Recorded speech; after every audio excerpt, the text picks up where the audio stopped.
Okay, we are live November the 23rd, 2025.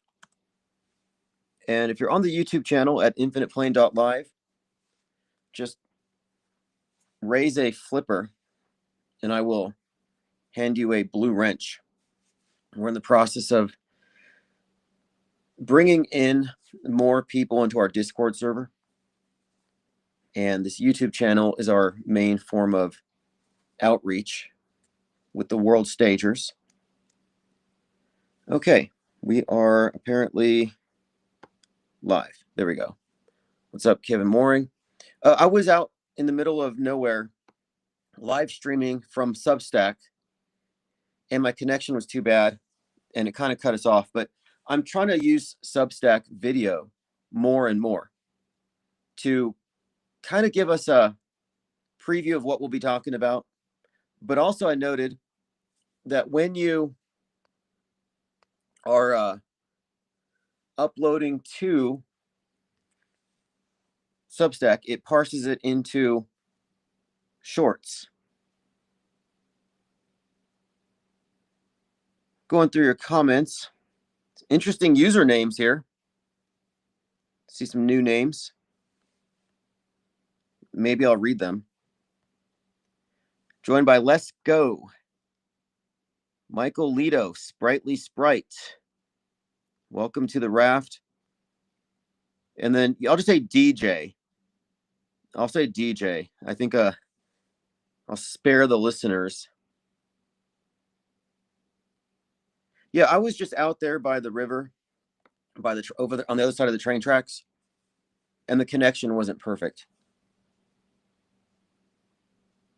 But anyway, Substack is incredible. It'll take a 45-minute rambling discussion and chop it up into shorts that have jump cuts, you know, where it cuts the air out, the dead air. And then it'll also give you catchy titles. And it'll automatically upload to the YouTube. And you might not like YouTube. You know, I've sued them. I'm still in the process of it. We have a history, but it's like the second largest search engine. And so we can never back down from here. If you're new to this channel, the Infinite Plane Society had been from 2017 to 2023. We had been shut down more than 140 times, usually by fraudulent copyright strikes and later medical misinfo. But regardless, it was this relentless uphill thing just to get 30 people on the list. But we're past that now. We're past the point of no return.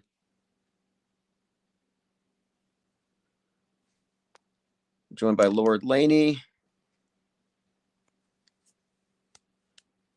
Kevin Mooring says Loomer, the next Phoenix. Yeah, Lord Loomer used to be the one associated with conspiracy theorists on the right. But that's been changed because what they have done is they have this schism to when the conspiracy theories are on the woke right, and she's neocon.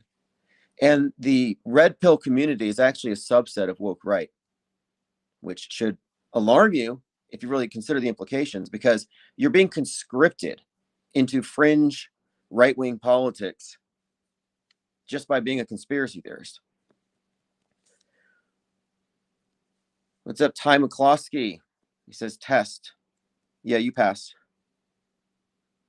But in the Netflix series The Madness, which predicted more or less the role that Elon Musk would play in the White House, the rumors about his interference with the election, The Madness foreshadowed quite a lot of things that have occurred in the year since it came out. One of the characters in that show, Lauren Jennings, is obviously based on Laura Loomer. And she exposes something regarding election interference by somebody who owns a large social media network. And next thing you know, she gets zapped with a heart attack gun or something like that. And I don't know if that's even a plausible thing anymore. At the beginning of the year, there was a lot of hype about how much influence that this conspiracy theorist had over Trump, but she's really separated herself from the conspiracy theorists. And now she's out there accusing Candace Owens of lying, essentially. She's like, where's the evidence that Bridget Macron wanted to assassinate you with the French assassination team working in conjunction with Israel? And explain how you know that they killed Charlie as a warning to you. It's really bizarre. It's really bizarre, but it's by design.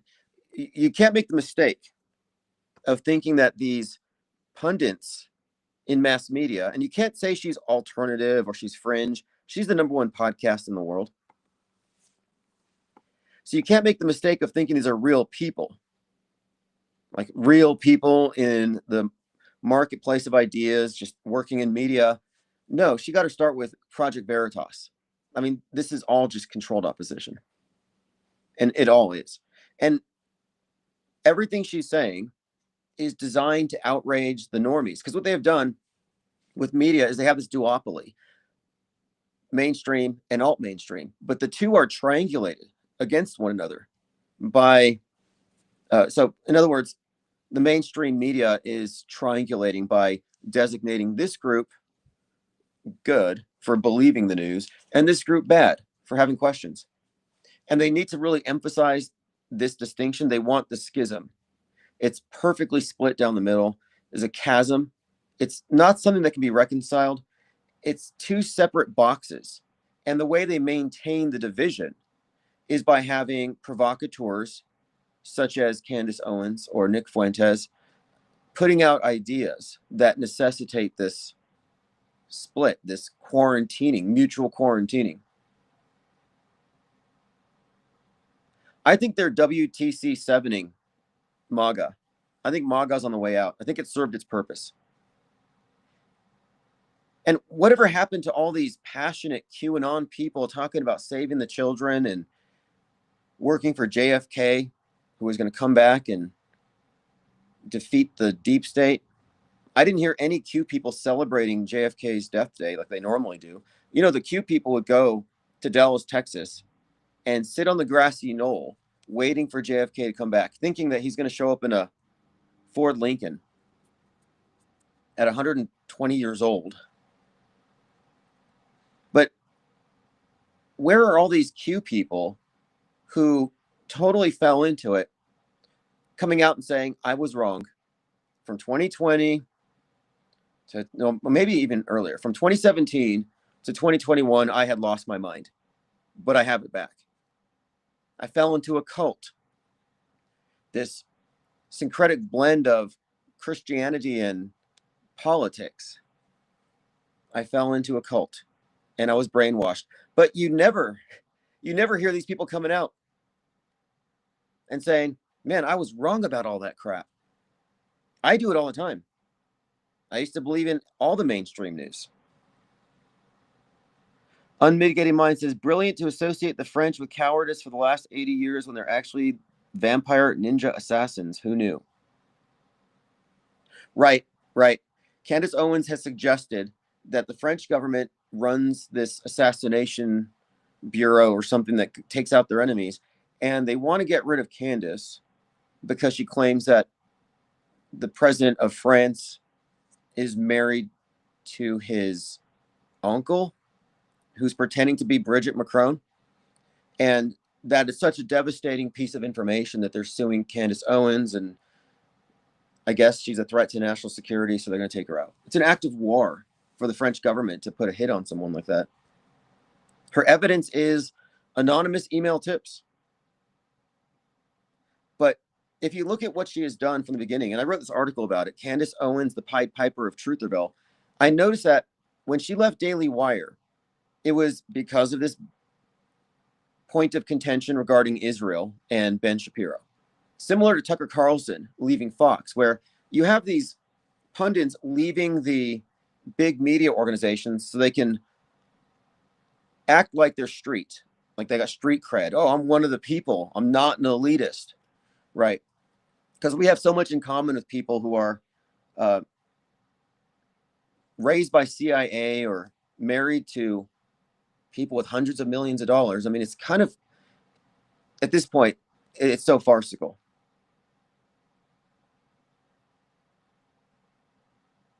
But we're watching this whole thing unfold from a distance. And I see people who still fall for it. They think Candace Owens is legitimate, or that any of these propagandists are actual investigators, which is kind of just absurd. But she's getting sued for making these statements, kind of how Alex Jones was made a target for the Sandy Hook thing. And I don't think it's insignificant here, because I think what they're trying to do is they're trying to destroy the perception of the alternative media or conspiracy theorists in the eyes of the mainstream. Mission accomplished. I think that's a major part of it. And I think they also want to recruit a lot of the conspiracy theorists into the Candace Owens universe. So you were a conspiracy theorist questioning media. You think media's BS. I'm just going to focus on my life. But next thing you know, you've been redirected. And that's what her job is. She's a bridge from red pill to J pill, where, yeah, these conspiracies aren't really true. The real truth is this. This is who runs the world. And it's just a perfect mirror of woke left. Anybody who's still in the political horseshoe needs to update their operating system. And I think it's very useful when we talk about points of view to consider how, if you have a mainstream point of view, you may not even know it, but if your opinions perfectly align with Wikipedia or ChatGPT's take on anything, yeah, you've got a mainstream mediated mind. It's about your presuppositions. Many of these you may not have consciously accepted. It's like osmosis.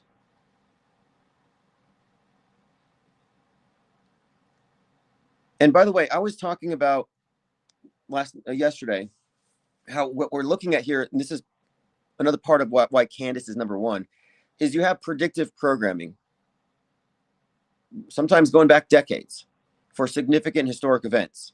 So this Charlie Kirk thing, as we've been talking about, likely planned, at least scheduled in the mid-90s. The script existed. So that you have a lot of predictive stuff leading up to it. But then at the time that it's released, there's this echo chamber effect where every possible propaganda vector is blasting the message. So in this case, we have many examples of concurrent programming. So you got predictive and concurrent. And the concurrent stuff also would include the weirdly coincidental celebrities who just somehow elevate that particular psyop. Like we talked about with Charlie Sheen, with his comeback starting on 9/10.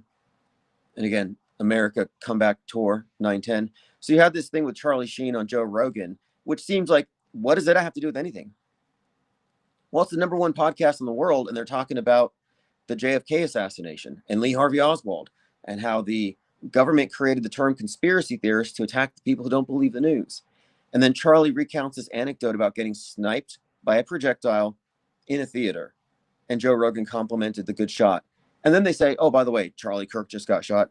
So we talk about this where no matter where you're looking, you're going to get the message. It's inescapable. So you got the predictive, the concurrent, and then the reinforcement. And this is where Candace steps in.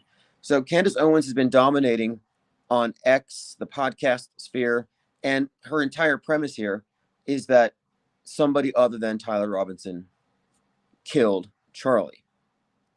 Not Charlie's not dead, or the whole thing is a farce. No, they are playing into this control dialectic. So every one of her conspiracy theories begins with the premise that what we saw on TV was legitimate, not a magic show. Wasn't a snuff film. It was a magic show.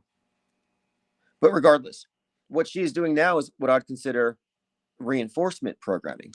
So now the dominant narratives on this topic are saturated with the alt media perspective clashing with the mainstream. And that's it. They don't leave any room for this third perspective. And that's our perspective. It's not platformed. And there's a lot of people who have this perspective with regard to isolated incidents, but they haven't recognized the connection between all of these and the resultant news bending and history bending. So calling out something fake in isolation doesn't mean anything if your point of view is alt media, if your point of view is mainstream. Like if you're in the Truman Show, you might see something that looks fishy. You might call it fake, but you're submerged in the sea of irrelevance. That fact doesn't mean anything, and you won't be able to process it. We observe this with people's reactions to the Butler, Pennsylvania magic trick where Donald Trump pretended like he got shot. And there are people who will say, yeah, that was fake, but they still think the fireman died. So what are we supposed to believe? That Trump tricked a bunch of people? Well, the Secret Service would have known. So if you even think about it for more than 5 seconds, instead of just calling it fake because you don't like Trump, if you actually thought about it and asked 5 follow-up questions, you would be opening a can of worms that would undermine the entire world stage, because you would be looking at the fact that this would have required necessarily media collusion, Secret Service colluding in this. It would mean that Trump is a magician who did a trick. And as you go through the list of names of people who would be in the know, you get to see what I would consider to be the off-world stage perspective, that we're looking at political theater. And I think that politics needs to be looked at as part of the PSYOP entertainment complex. It's bread and circuses, and you can vote for a bread and circus clown if you want, but I really question why. Why not just let it go? It's clear to me, and I'm going to try to make this case for anybody listening, any noob, Normieville, Woketown, just to consider that there's such a heavy-handed control over worldview that it constitutes a monopoly. And the monopolists, the worldview manufacturers, have created this system like a new monotheism, like I describe it as a religion. But they're planning events so far in advance that it nullifies the idea that politics can do anything, or that it's not all just rigged. And that's not being cynical. I'm just being logical. And it's rigged. It would have to be, necessarily so. Which makes me think that the whole point of politics is a steam valve so that the subjugated populations who've been put under consistent mind war, so they feel like they have an illusion of, they have power. They have an illusion of power. So politics is there to grant them an illusion of power so they don't snap out of it. And it's a perfect system. I mean, you have to recognize the effectiveness of this systemic media fakery and manipulation of worldview through the fabrication of historic events. But the paradigm shift here is when you consider the implications of events of great historical significance planned decades in advance. It really should undermine your faith in all the institutions, and it should really make you consider if there are governments, or if it's just one big capital G government. Again, the new monotheism. I like to describe it as monolithic, as a nod to Stanley Kubrick. So if you look at 2001 Space Odyssey, the very famous scene shows the monolith and the sun and the moon conjoining above it. And what that represents is the movie screen. And the sun, the solar, that would be like the news, the real world. The moon, the lunar, the silver screen, the dream world, fiction. And by showing the eclipse over the monolith, which some say is the same proportions as a movie screen, I think what he's giving away with that movie is that we are being moved into this space odyssey. We're being brought into this new world where we're all processed through the monolith. And what is the monolith? Well, it's the ubiquitous worldview that is a merging of real and fake. Hyper reality, as Baudrillard would describe it. That's what the story is ultimately about, the merging with the monolith. So these little black mirrors you carry in your hand, it's about shaping your worldview. It's about conforming you, not informing you. And it's a conduit for you to be hit with psychological operations in between the mindless entertainment and whatever else you use it for. And you know, it's intriguing here, and we'll get into all this stuff. We were talking about John Frankenheimer and Stanley Kubrick yesterday, but there's a Hilton that looks just like the monolith at ground zero, and it's designed to be that. And if you look at ground zero with this monolith looking over it, it's reminiscent of the scene from 1968's 2001 Space Odyssey, where they're excavating the monolith on the moon. And this excavation area where the monolith is looks like ground zero. And there's quite a few things throughout the work of Kubrick where you can see foreshadowing future events. And many people hyper focus on him, but having examined these things closely, no, there are many directors whose work is featured in the body of content that serves to condition us, prepare us for these seemingly inevitable historic occurrences. I look at it as product placement for future fake events. I mean, this is what media has been doing the entire time. Like, media is not objective. It is all at some point subject to this monopoly, a worldview monopoly. And it operates through a duopoly, the alt and the mainstream. So just getting to my point here, the Candace Owens character is serving a role. And what they're doing is they're like, after the JFK assassination event, you had this group of conspiracy theorists identified, and they're kind of rebooting that. They need that faction to be self-aware and recognize that, hey, we know there's a cover-up. And I noticed that they're very convinced by a lack of information. Like absence of evidence isn't evidence of absence, but they're like, well, we don't have the Epstein files, so we know it's true because it's a cover-up. Like, it doesn't work that way. Well, it shouldn't. Dinah Southard says, and Hilton logo with the Twin Tower and swirls. Yeah, once you see it, you can't unsee it. If you look at the Hilton logo, it looks like, the H looks like Twin Towers, and the bar connecting the verticals swirls, and it hits the bars where the planes hit the towers. It looks like the Twin Towers. We haven't even begun to really go in detail with these things, but we've been doing these kind of overviews of various events and examining the body of content, foreshadowing it, then the concurrent stuff. And then the reinforcement stuff is also very important because it's a continuity here. And I think that they employed the Mandela effect. The Mandela effect is a way of, well, what it demonstrates isn't that reality is shifting, but that subjective realities can be shifted. Not literally, but they can be given a false memory, and it informs their opinion thereafter. And the formation of false memories has been perfected. And I think that it's being used all the time. And it's the misinformation effect. The Mandela effect is actually the misinformation effect, which describes how your recollection of something will be influenced by the context in which you recall it. And the recollection is modified, altered, to the point where when somebody says, I remember, well, their recollection stems from something they imagined because it was prompted, not an actual memory. So the Mandela affected people aren't lying. And a lot of people, when they say they remember stuff, they're not technically lying, at least not wittingly.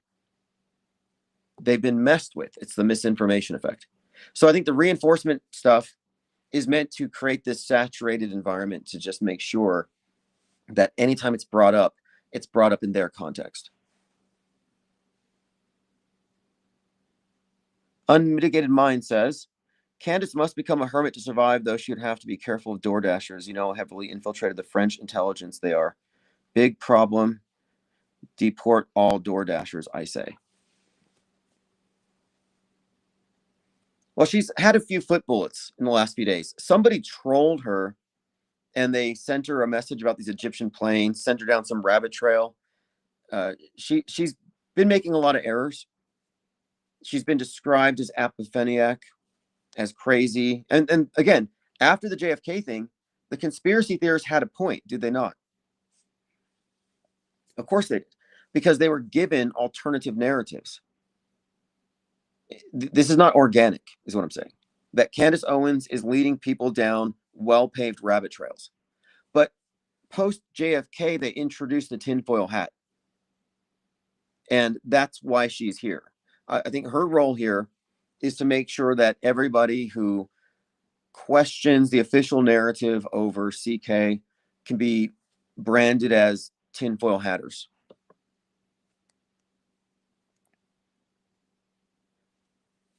But anyway, that's the state of things right now.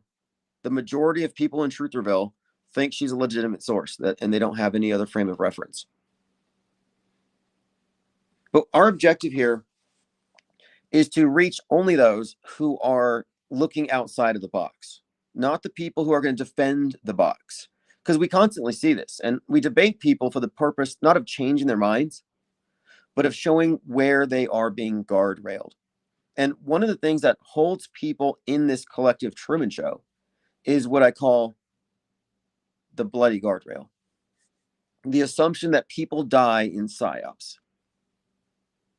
And if you really look at what a psychological operation is and mass casualty simulations and how these are simulated events going according to a script, the idea of killing makes zero sense. And it would invalidate the NDAs and it would be a war crime. I mean, there's so many reasons why they wouldn't kill people in a psyop. But that presupposition that they do keeps people from looking at media fakery in its entirety. And you ask them, well, what's your evidence that this person's dead? I saw it on TV. That's not good enough. I mean, it's good enough if you're just a believer, but you can't claim to be a skeptic. And when you look at all the concurrent stuff, I'm talking drills, evidences of foreknowledge, foreplanning, things planted in media. When you look at the bigger rollout of the event, the hoax indicators, deviations from standard protocol, the composite should tell you that this thing is not what they say. It's likely a stage psyop.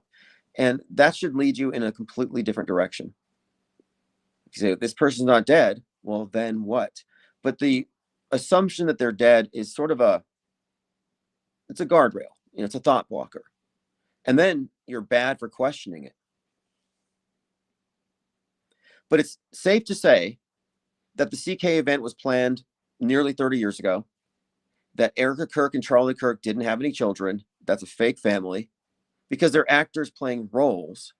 He got his gig at 18 and it lasted till he was 31. He would have known in advance. And there's plenty of foreshadowing and prophecy and hinting in his tweets to Candace Owens and otherwise that would suggest that he knew this was inevitable. But my point is, it's planned so far in advance that you can't treat any of it as authentic. And how many people have been fooled? They think, oh, Charlie was a good guy. He was. Are you sure? You sure that's not a wolf in sheep's clothing? Like, why can't you tell the difference? Where's your discernment? What do you think? I mean, that reference to the wolf in sheep's clothing. What do you think that the person's going to look like? I mean, obviously, it's not. It's going to be somebody who blends in.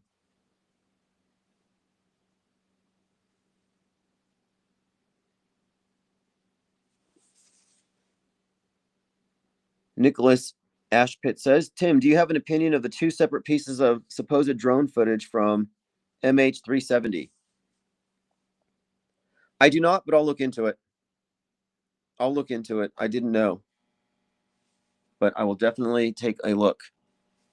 And if you want to leave a comment below, it'll ensure that I respond. I'm responding to all comments here.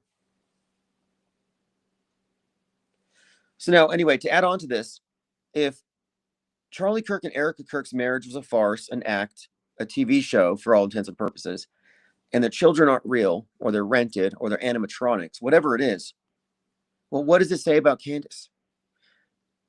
She's part of the show. And that's really as far as we should really think it through. Like people get deranged over these celebrities and pundits. It's like you're kind of getting mad at the bread and circus clowns. She's a bread and circus clown.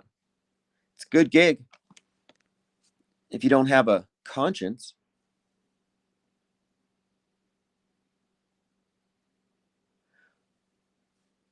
Well, anyway, getting back to what we got, someone mentioned Laura Loomer, how she was the conspiracy theorist and she got kind of overshadowed. Well, in the madness, the conspiracy theorist does get taken out. And we had wondered, is Laura Loomer going to be pushed off the world stage? Or now I'm thinking maybe Candace. I saw some comment from some big influencer and they said, if they assassinate Candace, we will all become Candaces. I'm like, oh no. They're going to Charlie Kirk Candace, and then her legion of cult followers are going to, I guess, metastasize that particular wing. I don't know what you want to call it. It's a mix of red pill and J pill. And in a way, too, I think she might be filling a niche. Like, I don't think she's going away. Why would she? Alex Jones didn't go away. David Icke didn't go away. And she's walking in the same direction. A couple weeks ago, she said that Peter Thiel, Elon Musk, and Sam Altman were cyborgs, and that if you were to stab them, they wouldn't bleed, which is a normal thing to say. But that's David Icke level stuff. A lot of her stuff is Alex Jones level stuff. So it might just be that the more that she's amplified for sounding crazy, the more that her fan base will double down. And it could be, too, that Alex Jones is being phased out. They need new voices. They need fresh new faces to spearhead the conspiracy wing.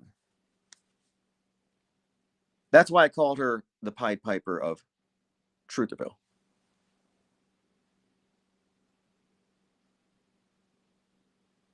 Michael Lita says, nice work if you can get it.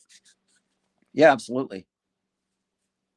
And are there any people in their circle that you think have plausible deniability about any of this stuff? And I was looking at TP USA's involvement in J6, and I have a few thoughts about this, but I think it's important to look at the people who are associated with the PSYOPs and who are involved in commentary, podcasts, influencers in politics, and you can kind of ascertain who would have zero plausible deniability with regard to these events. Like, for example, Jack Posobiec. Does anybody here think the guy that started Pizzagate doesn't know what's going on here? No, these people are insiders to the Q PSYOP. They're insiders to the J6 PSYOP. Owen Schroyer was a January 6er who served time supposedly, but that's a big farce, crisis actor. So do you think that he's actually like worried that CK got taken out for speaking the truth? No.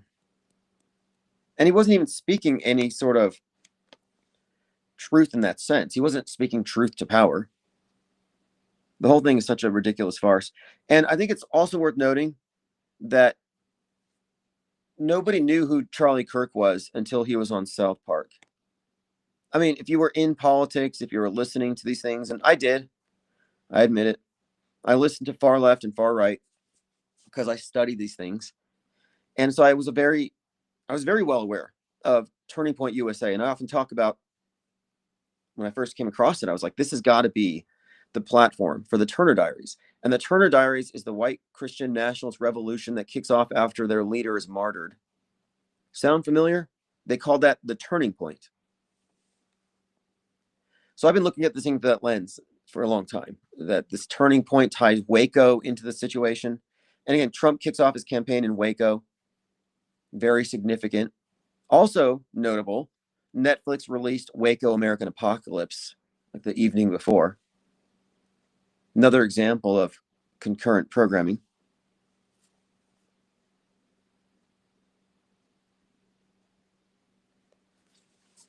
Anyway, I wanted to also get into, as we get into our breakdowns, I want to hone in on this color symbolism that we've been seeing, because Wicked's out. And Wicked Part 1, and I'm going to go watch Part 2 at some point. I'm just dragging my feet. Just imagine it's going to be full of a bunch of people. They're all going to be laughing and crying, and I don't know. The two main actresses act like they're on ecstasy or some kind of drug, and they're just always just patting and like groping each other in a weird kind of way that you see drug people like ravers do. People are high on the Molly. Is that what they call it? There's something really bizarre. A lot of people have noticed this. Cynthia wrapping her clawed fingers around the pencil-necked Ariana Grande. It seems very menacing. And it's like, wow, is that an abusive relationship? What's going on? Now, I'm assuming it's some kind of PR stunt, or thought it was, maybe attached to the movie. Although, now that Ariana Grande came out saying that she's COVID positive, I think maybe there is something to it. And maybe the only way to get social distance from this person is to claim COVID, which is kind of brilliant if you think about it.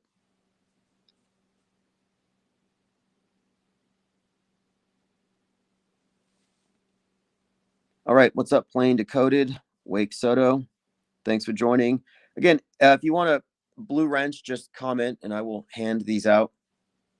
So we're talking about these archetypes, these characters in the entertainment who mirror real world events. And when I say real, I say it in quotes. But for example, the reason I brought up Wicked is that the first one was 100% Antifa coded. It was basically Antifa. The Wicked Witch recognizes the system she's in is oppressive, speciesist. They're getting rid of the talking animals, and she rebels against the Wizard of Oz, who I think is probably Trump in this context. But the green face is also kind of brought up here. And so you have all these elements where it's very like a woke lefty type of Wicked Witch. And at the end of the movie, after rebelling against the fascist Wizard of Oz, she flies up in the sky and drops an EMP, blacks out the Emerald City. And Seattle's called the Emerald City. So we took note of this last year. And following this, then we had the Luigi thing, kill the rich, shooting the CEO, the manifesto. So we got Luigi suddenly becoming this topic. And we were looking at how he shows up in this hoodie like Robin Hood. And again, this is all class warfare, steal from the rich, give to the poor. He's killing the CEO. He's a good guy to the left. So we were talking about the significance of this character Luigi and how he's very Joker-esque. So you follow Joker. Joker, again, green hair, green skin. We're talking about the green being a significant symbol in this. So the Joker is accosted by some rich guys on a subway and he kills them. And he's now a hero. So he's this class warrior, and society made him a clown. He fought back. Everybody puts on a clown mask and he becomes this revolutionary leader at the end of the first Joker movie, which they completely neutered him in the second one. Like, I don't know why they did that. They should have maintained the same trajectory. It would have been incredible. But no, they took that from us. I watched people walk out of the theater. I was tempted. I have a few theories about what went wrong, but anyway, the idea of Joker, the class warrior, the kill the rich comes out and he's got the green hair. And then we have, again, after Luigi, we have this green beret. And what does Luigi wear? The video game character, a green beret. And there was this overlap between the video game character Luigi and Luigi Mangione. Luigi Mangione used a ghost gun, kind of like the assassin did in The Madness when he killed the Musk character. But then the Luigi game, the Haunted Mansion ghost gun was a thing. And then the kill the rich, kill the CEOs, no kings. You've got this Saturday Night Live skit where Wario is being played by Elon Musk. And what happened to Wario? Luigi comes out and tries to kill him with the turtle shell. And they stop it. Like, that's funny. Foreshadowing. So then you have this green beret drive a Cybertruck to the Trump Tower and blows it up. And that targets Musk and Trump. But you have the green beret, the Joker, kill the rich, kill the CEOs. This is like a building theme, but we can connect the Wicked Witch to it, is what I'm saying.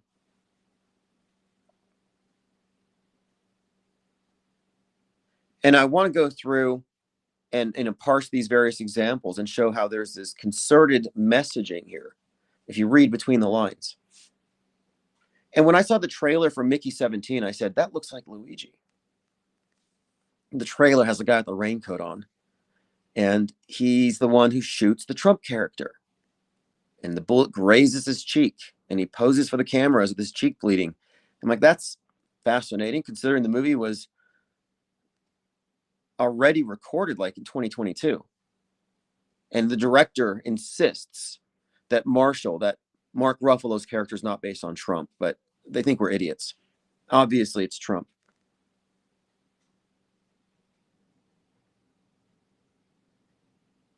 Kevin Mooring says the Batman Part 2 is the next.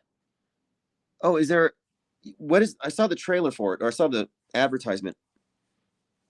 Is it the Nolans? Is it Christopher Nolan?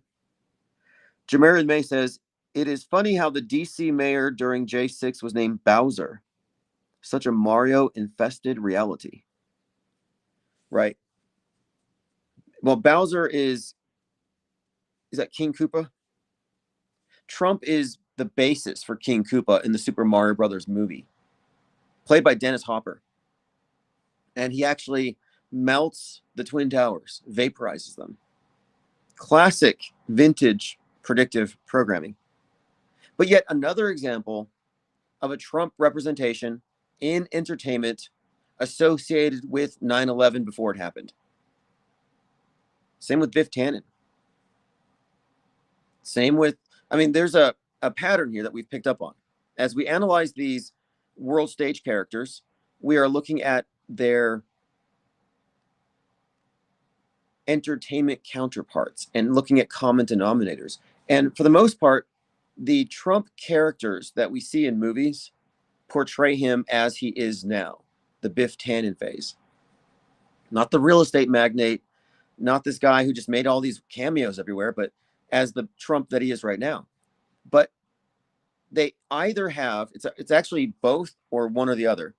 They either have references to 9/11 or references to Butler. That's all of them. The earliest example of Trump predictive programming is 1958's Trackdown, build the wall, protect from a cosmic threat, Space Force, and he's arrested.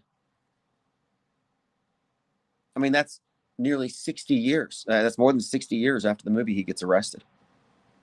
58 years after the movie, it was noted as being prescient, but they didn't even get the full story yet.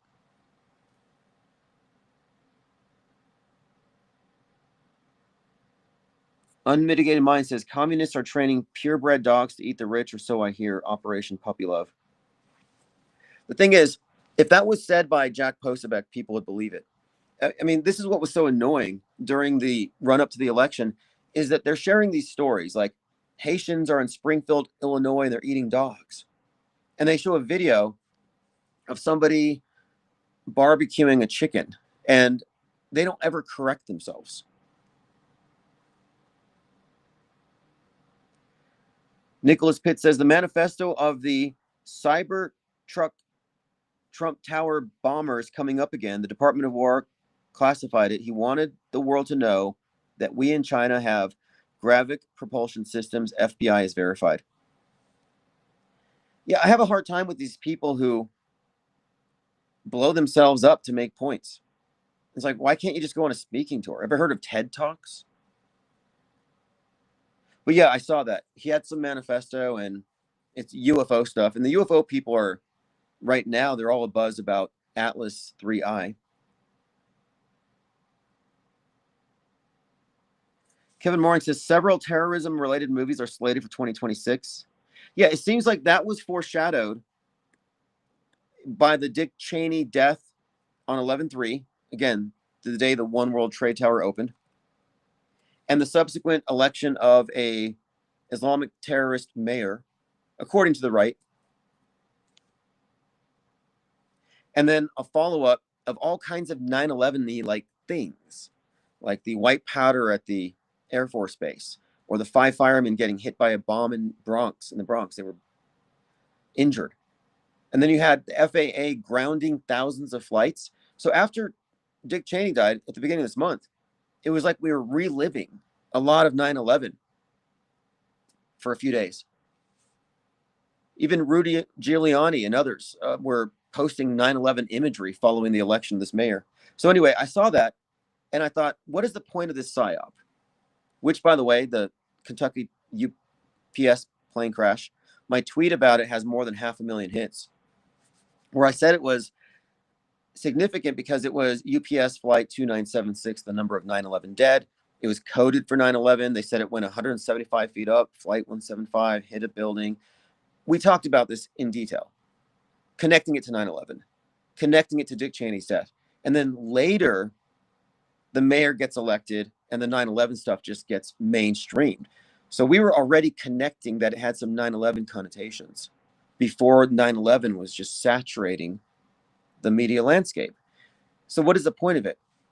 Well, I think maybe they're setting the stage for another, I don't know, maybe you're right, terror attack.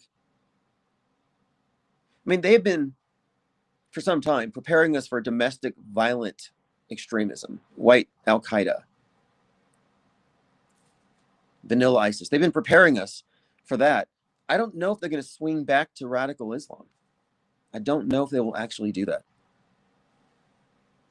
I don't see that as a viable script, but I'm just a critic. I mean, maybe. And here's another thing. On the right, the schism between the neocon and the woke right. The woke right believes that Israel runs the world or controls the American government. The neocons believe that Qatar and that Islamists are secretly taking over our government. So there's that split.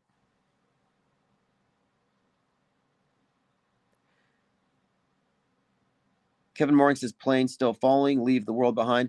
Yeah, what's notable about Leave the World Behind, which is a great example of a movie containing predictive programming, is that it was released or produced by the Obamas. I mean, insiders to the PSYOP entertainment complex want to get in on the business. Nicholas Pitt says 3I Atlas's non-gravitational acceleration introduced a small course correction, exactly the magnitude needed to bring the minimum distance of 3I Atlas from Jupiter to the value of Jupiter's Hill radius. Okay, I'm reading through your comment here. And one thing I noticed here is we had an Atlas comet pre-COVID. But also there's a very popular movie now called Pluribus, which is about aliens and the human race being plugged into a hive mind.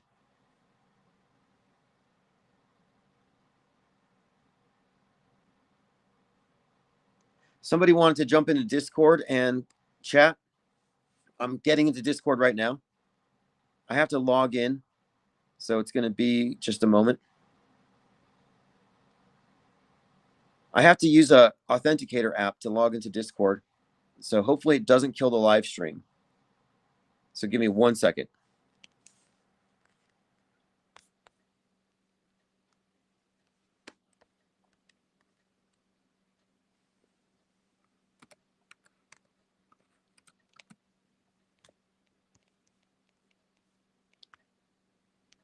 Okay, I'm back. Hopefully it didn't shut us down. So if you want to call in, there's a number on the screen. And then I also have the Discord server. Okay, so Jamari May says, I'm interested in X symbolism.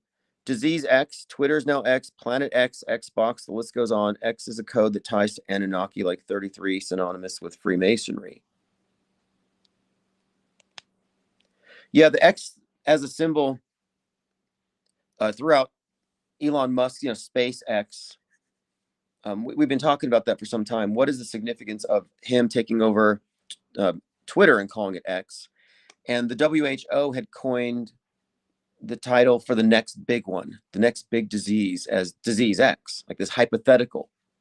And I've been saying, and I said this after Musk took over Twitter and turned it to X, I said, watch X platform the mind virus that necessitates the shutdown of the internet, a lockdown, a COVID lockdown for the internet. And I said, this is disease X. Disease X is a mind virus. Further, I correlated it with the idea of the rage monkeys from 28 Days Later, the rage virus. And so we were noting the prevalence of this particular symbol. Like we're talking about green skin, green beret, green hair, and the revolutionary left thing. Well, there is this thing with apes or monkeys, rage monkeys, violent chimps, that all ties to the right wing and political violence. And interestingly enough, in the Superman movie, Lex Luthor, who looks very musky, has this parallel universe where he's got tens of thousands of literal raging monkeys typing on computers in order to start flame wars on Twitter, basically. Spreading mind viruses. Okay, so if you go into the IPS think tank, and the Discord link is at ips.monster, all you need to do is jump into the voice chat.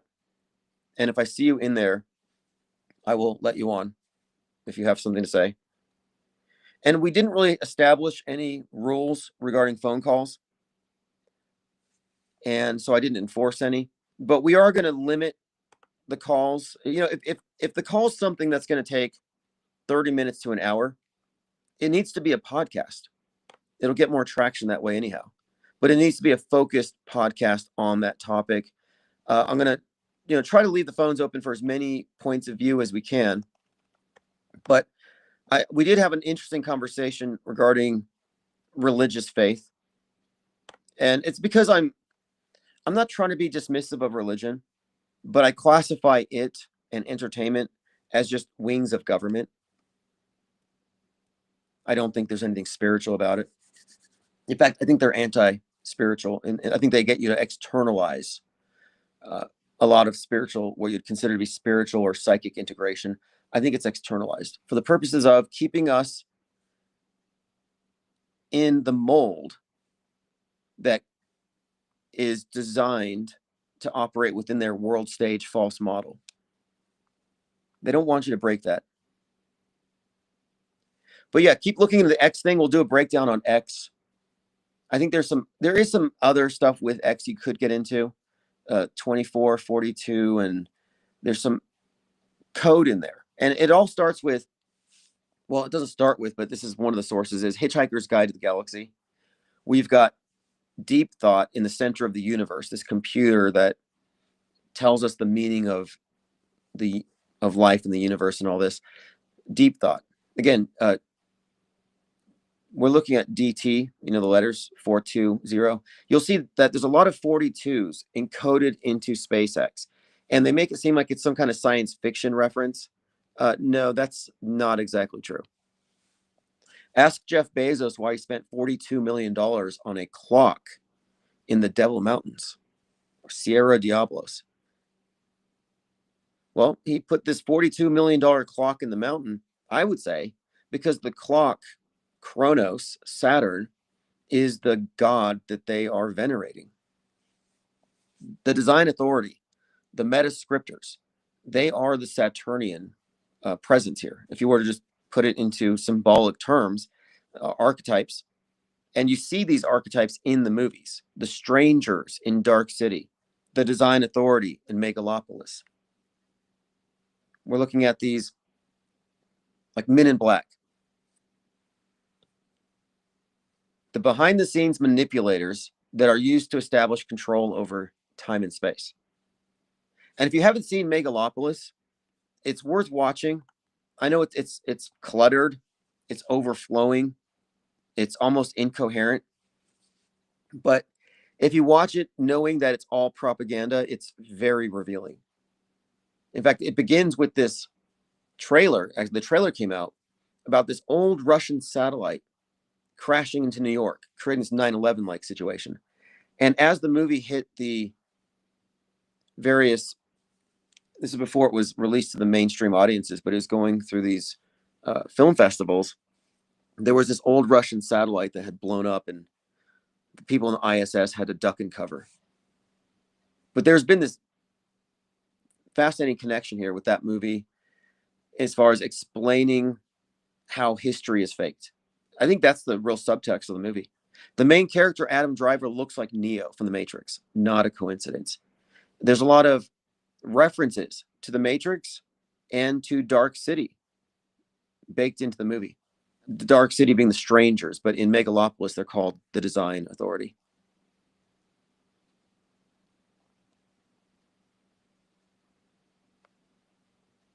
Okay, so Jamarin May says you'll see lots of Anunnaki representation. They hide the L in their name. Okay, Musk is obvious, but Larry Ellison, also Peter Thiel.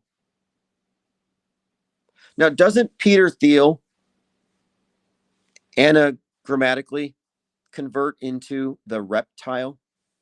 Like, if you're going to accuse anybody of being Anunnaki.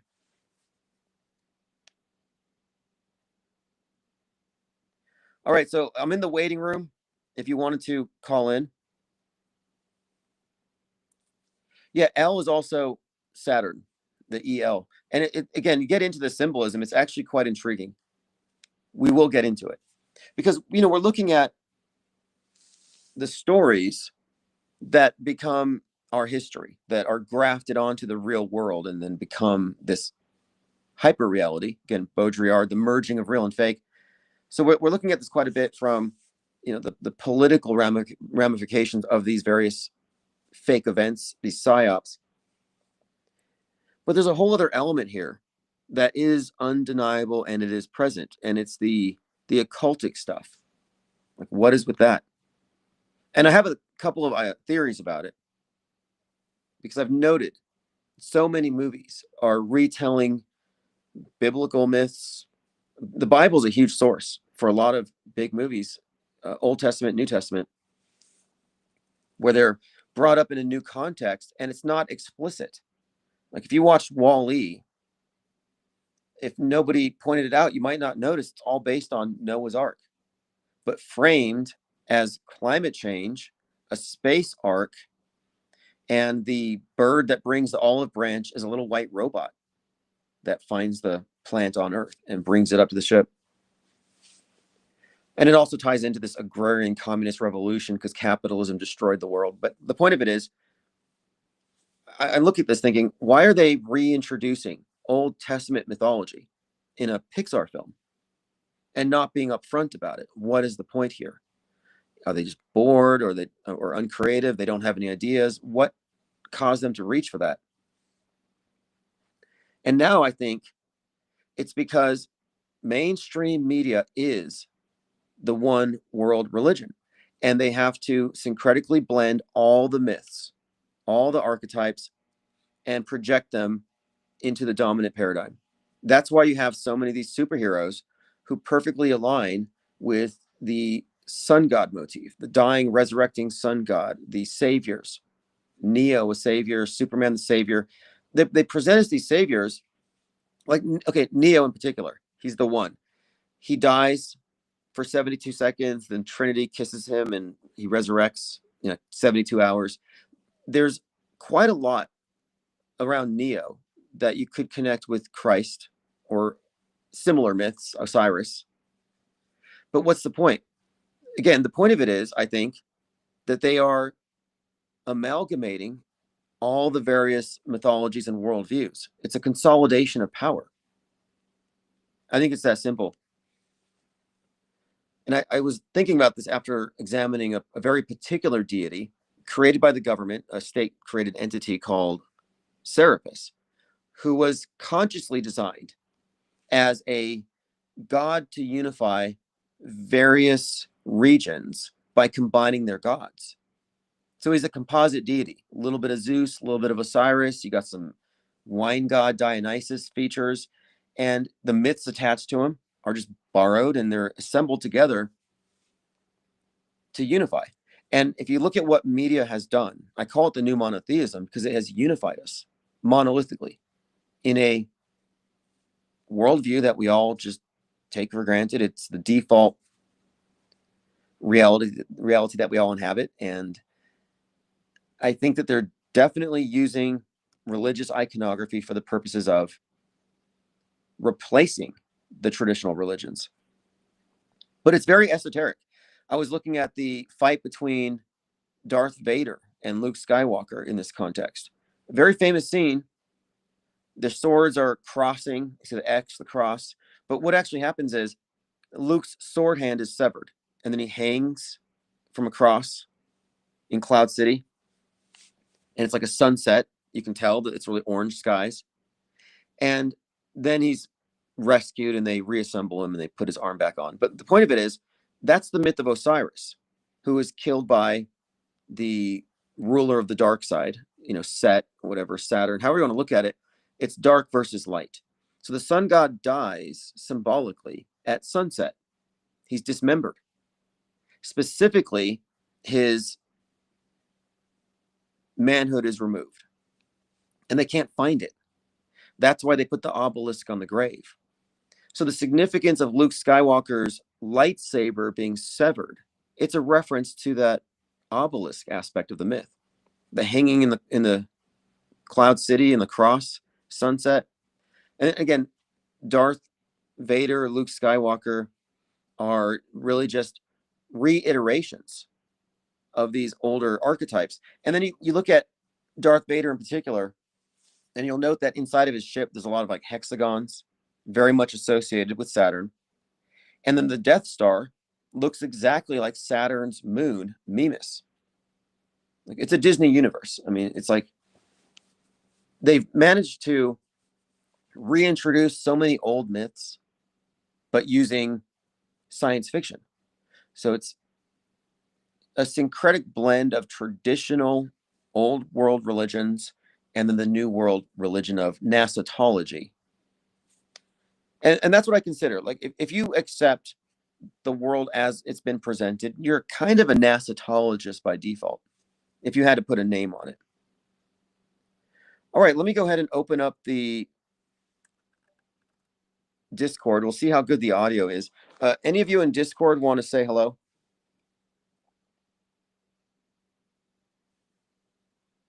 We've got Kevin Mooring and Leo the Squib, if you want to call in. You can also use the phone function if you don't want to do it in a voice chat.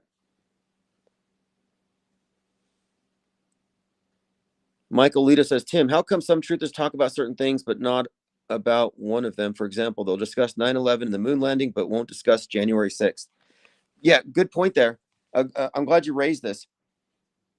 If you're involved in politics, you're likely going to believe the psyops that involve your political party. I mean, for example, so many truthers fell for Charlie Kirk. What's up, Leo the Squib? If you want to call in. Otherwise, I'm going to open up phones as well if you want to call on the phone number. Jameer May says, I'm recovering from the last call. I'm going to get the transcript and ask ChatGPT to summarize it. And I want to ask ChatGPT, because it wasn't a debate, but I wanted to analyze the structure of the arguments we made and see who made the most sense.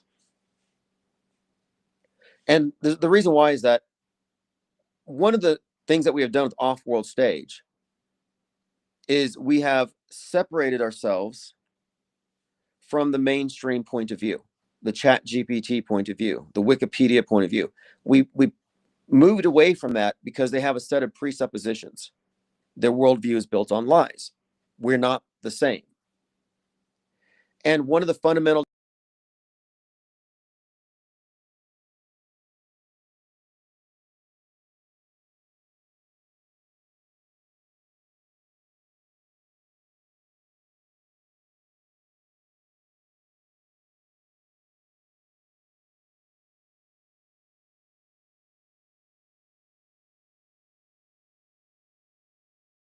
why should I set aside a lack of evidence as inconsequential and just go with it because it emotionally appeals to me? Like, no, I'm a non-believer. And if that gets me stoned or burned at the stake, what can I do? I'm not going to budge.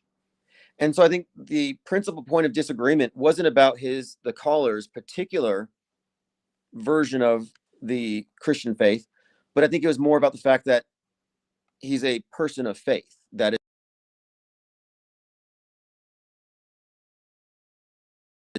my main contention is that people have faith in media. That's the problem. I understand faith in religion. Faith in media, not so much. What's up, caller? Hey, man, I was in Discord I don't know what's going on. They can hear me live, but I don't think you can hear me when you click onto it.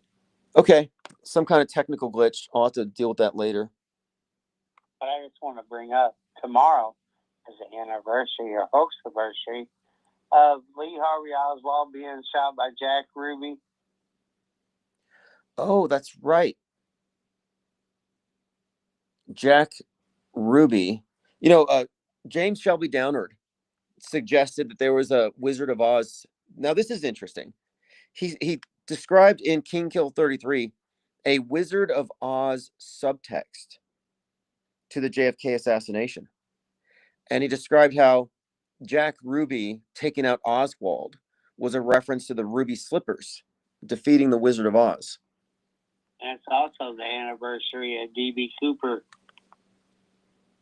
Well, but one more point here. If CK is the new JFK, then the concurrent release of the new Wicked, and it seems like it might be relevant. I don't know. I'll have to look. But anyway, that's definitely a noteworthy anniversary tomorrow. Jack Ruby kills Lee Harvey Oswald. And that was in a theater, right? It's Assassins in the news again. Candace Owens, people being assassinated. It just ties into it. I think that we might see something happen before Thanksgiving to give everybody something to talk about.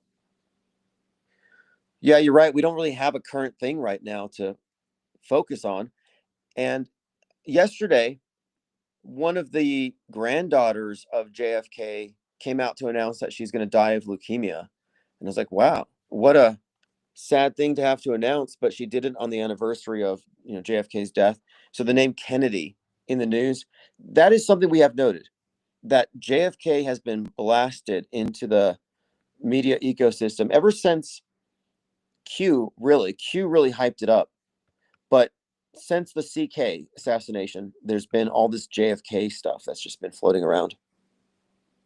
You have the CK and then the KC. The KC is the Kennedy curse. Oh, the Kennedy curse. That's right.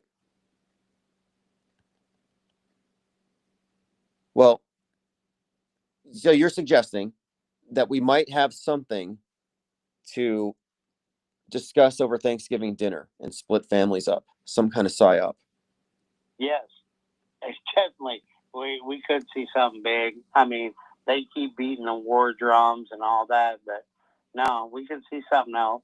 The ice stuff is heating up. Let's see.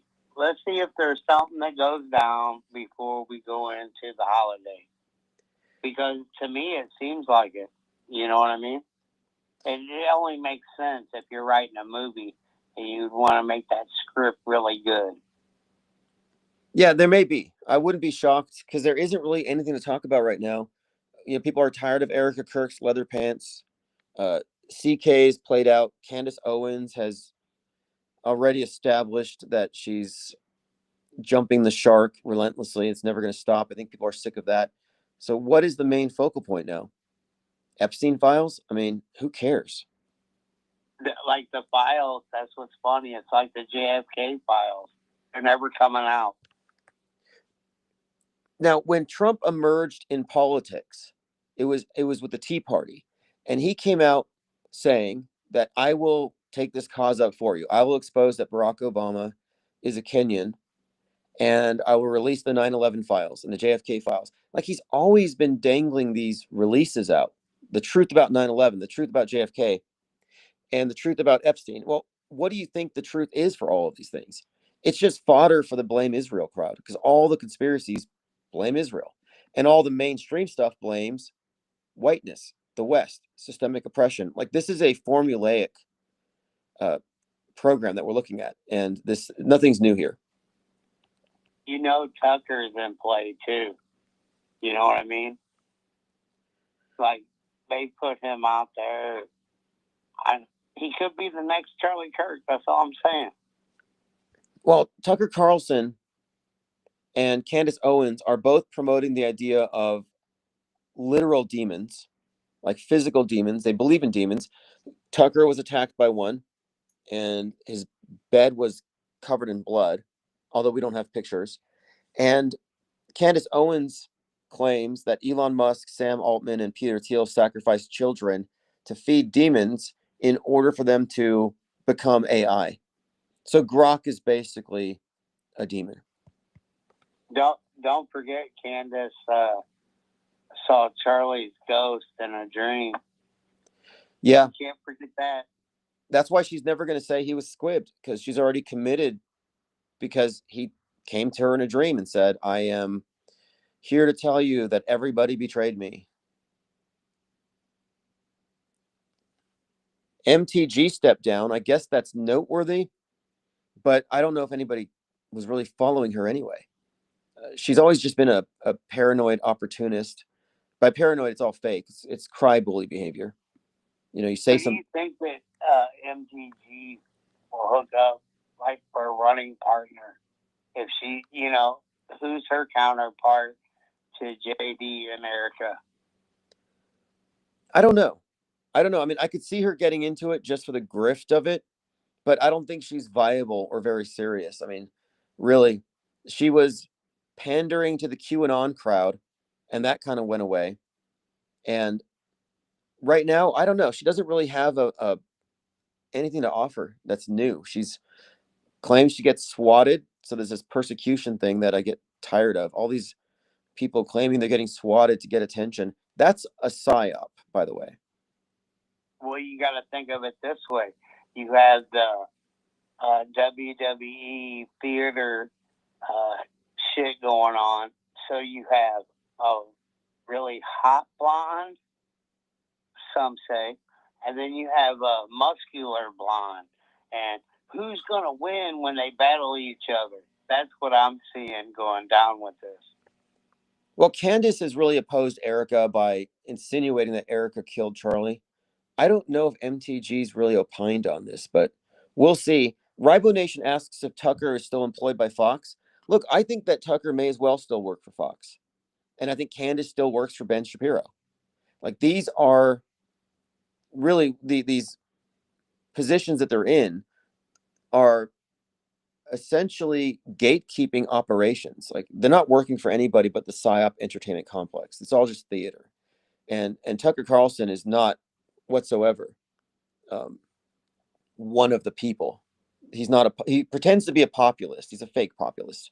He's an elitist. They're all part of the PSYOP circle. Yes. Yeah, they're all part of it. And when Tucker says that he was attacked by a demon, he's saying this because he knows that his target audience are the same people who fell for the QAnon stuff, so they're likely to believe it. When they start talking about child sacrifice and blood drinking rituals and all this stuff, yeah, there's a certain demographic that he's reaching. Hey, do you want to know my theory on that whole story? Was he got drunk one night, went home with a girl. She scratched his back, and he went home and told his wife that shit. That's what I believe happened. Well, Occam's razor, that's far more likely than he was killed by a demon taking physical form. Although I would suggest it was one of his 4 giant dogs. But he didn't show us any pictures, no evidence. But what else is new? I mean, the fact is, he's pandering to a group of people, and he knows this isn't true. So I look at Tucker and Candace as the king and queen of gaslighting. And by the way, the first Batman movie, you had it came out on March 4th, 2022. On the day it came out, the death penalty for the Boston bomber Joker Sarnath was reinstated. But the Riddler, his weapon was a Tucker. And I remember at the time thinking, that's interesting, because the Riddler is this like online provocateur, and he kills the mayor with a Tucker, with a carpet Tucker. At the same time, Tucker Carlson was being blamed for the Buffalo supermarket shooting for his white genocide conspiracy theory. And I'm like, that's interesting how the villain uses a Tucker, and he radicalizes these online people to carry out this attack uh, on the election. And in real life, you got Tucker Carlson being blamed for online radicals doing bad things. We both know Tucker's CIA. Well, Tucker and Andrew Tate both have CIA fathers, I think. I don't know if that means anything necessarily, but it's hard to ignore it.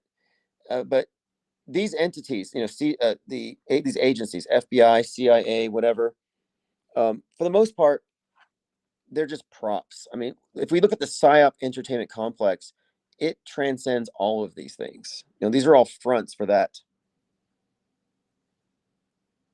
I think that's why Candace runs that CIA on her cup, man. It's in your face. Like, she found out nothing. She just keeps the psyop going. What do you think about my take that she's probably replacing Alex Jones and David Icke, and that she's not going to go away no matter how crazy she gets? Well, either they're going to take her out, but see, this is what happened with Alex Jones. Back in the day, before, let's say 20 years ago, I would tell people about Alex Jones, and they're like, well, they're going to kill that dude. They're going to kill him. I say, no, because if they kill him, then it makes him look right. So I don't know if anything will happen to Candace, like you're saying.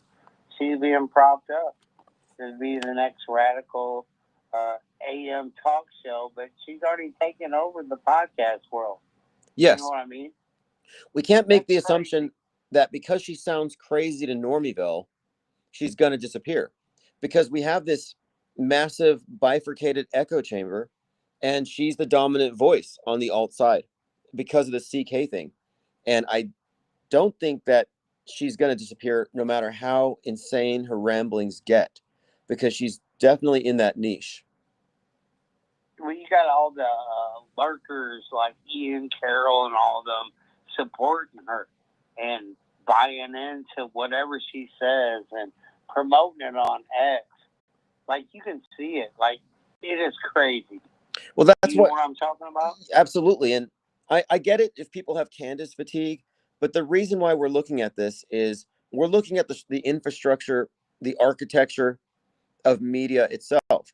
And we're looking at her role as a bridge between red pill conspiracy and J pill stuff. And we're looking at her role filling up the alt media landscape with all these narratives that essentially reinvent the conspiracy theorist trope. It's like the conspiracy theorists they invented after the JFK thing. Yeah, I think they're reinventing it. And so I don't see her going away. I think she's annoyingly going to remain a constant fixture. Like, because it used to be the case where you always heard about Alex Jones because people would say Alex Jones said crazy thing. And that's how you heard about it. Well, Candace Owens is kind of taking that spot. 100% she is taking that spot, making outrageous claims, calling people's wives men, and then saying they're trying to kill her. Do you know what I mean? It is like veering away from Charlie slightly, but she's tying it in like she's got to get away from that Charlie shit. If she don't, do you know what I mean? She's beating a dead horse. She'll probably do it for another year or so, but everybody else already knows. Yeah, it's in poor taste, clearly, and she's grasping at straws. But I think that's part and parcel of her position, her gig, that she probably has a script like, hey, tomorrow you're going to blame this person. Then you're going to say exploding Mike. Then you're going to say space lasers. Then the people in the red shirts. And every day it's a new spin. But I think the reason why is it's reinforcement, PSYOP reinforcement. So we don't forget about CK, and we're consistently reminded about the fact that there's a conspiracy around it. It's an inside job. But yeah, I don't think she's going to like, okay, who cares, right? Who actually listens to all these episodes? Like, who really cares?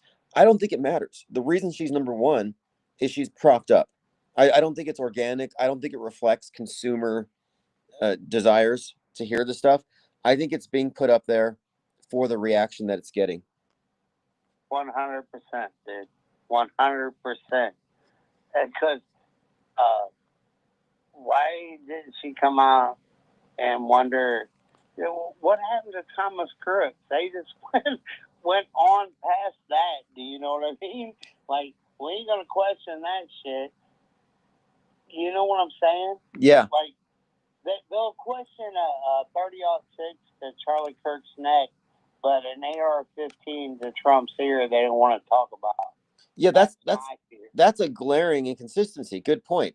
Oh, a 30-06 couldn't have been stopped by his neck, but an AR-15 round would barely even create a nick on his ear. That's a major discrepancy. That means Trump and Charlie Kirk have the same bones, right? Yeah. Kirk's ear, well, Trump's ear is made out of the same stuff that they put into Kirk's neck and the same stuff they made the 9/11 passports out of. I see people point out the ear all the time, but let's take two psyops and look at them together. With, you're trying to tell me that some guy's head shouldn't be ripped off by a high-powered rifle, and then another guy got his ears shot by a high-powered rifle, but both of them miraculously stopped any devastation that should have been like forthcoming from the shot. That's a valid point, and I'm really glad you brought it up, because we have to look at each of these events as part of a continuity. They're all in a script, the meta script. These are not isolated events. And if you look at them in isolation, you've got a massive blind spot, because it's the same reportage, same pundits reacting. And that's a majorly, I would say, that's a major discrepancy. There's no way that, like, they're going to make such a big deal about one and not the other. And these are analogous situations. So I think you made a great point there. Thanks, buddy. I'm going to get out there and just test the lines and see if they work, you know? Awesome. Thanks for the call, Kevin Mooring. Have a great evening. Peace. You too. All right. I'll get Discord working for phone calls. I have to adjust some settings. Penguinati Auto Hoaxer says Candace is too rare to replace. Illuminati will keep her around. Yeah. It's wishful thinking to think that any of these pundits could say something so out of bounds that they're going to, out of just shame, disappear. Like, no, they're shameless and they're propagandists. And I think somebody needs to fill in Alex Jones's shoes, if it's even the same Alex Jones. I haven't really looked too closely into it, but I watched this video because I don't really watch very often. He had taken his shirt off and he was doing push-ups, and Russell Brand, who never buttons his shirt, is sitting on Alex Jones's back, and they're doing push-ups. And I'm looking at Alex Jones, and I'm like, that, honestly, it doesn't look like the same guy from J6. In my opinion, it does not. Like, it doesn't look like he's aged appropriately for 5 years. It looks like somebody else. I think there's something off. I'm not throwing Bill Hicks into this equation, but I'm not quite sure what I'm looking at with him. But again, we all have Candace fatigue. I get it. We had CK fatigue, but we're looking at a controlled rollout of engineered narratives and how it seems to be mirroring the climate following the JFK thing. All right. Again, if you comment in the chats, I will be handing out wrenches.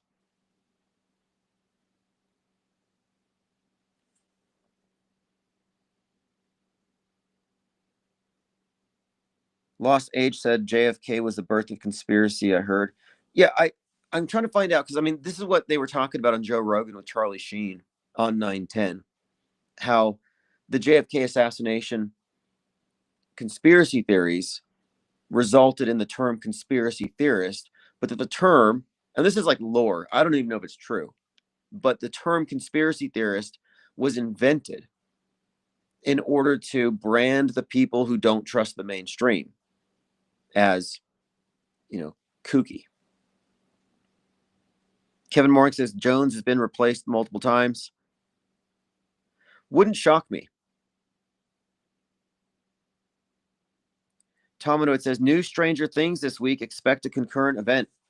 Now, if you didn't know, and we got to break this down with a whiteboard, the Stranger Things series has a great deal of predictive programming for the advent of the left-wing trans shooters. And these shooters are like a new archetype where it went from right-wing neo-Nazi MAGA shooters going after public schools. And that didn't really sell to the right because they don't like public schools and the shooters on their side. So now you have these new shooters who are left-wing. They are breaking with gender binary. They have Antifa ideology, and they're shooting Christian children in Christian schools.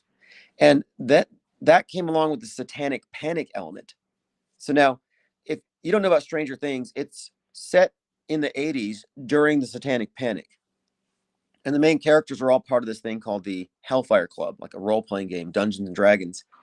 But when you get into if you look at the series, there are a number of characters who seem like their spitting images became school shooters, mass shooters. Robert Crimo, the Audrey Hale. Audrey Hale looks like Elle from Stranger Things. And again, when Uvalde happened, the Uvalde shooting, which I think it had 2 injured, 17 dead, another 217, like the movie Weapons and the Annunciation school shooting, which had the same archetype for the shooter. Again, leftist, Antifa, Satanist.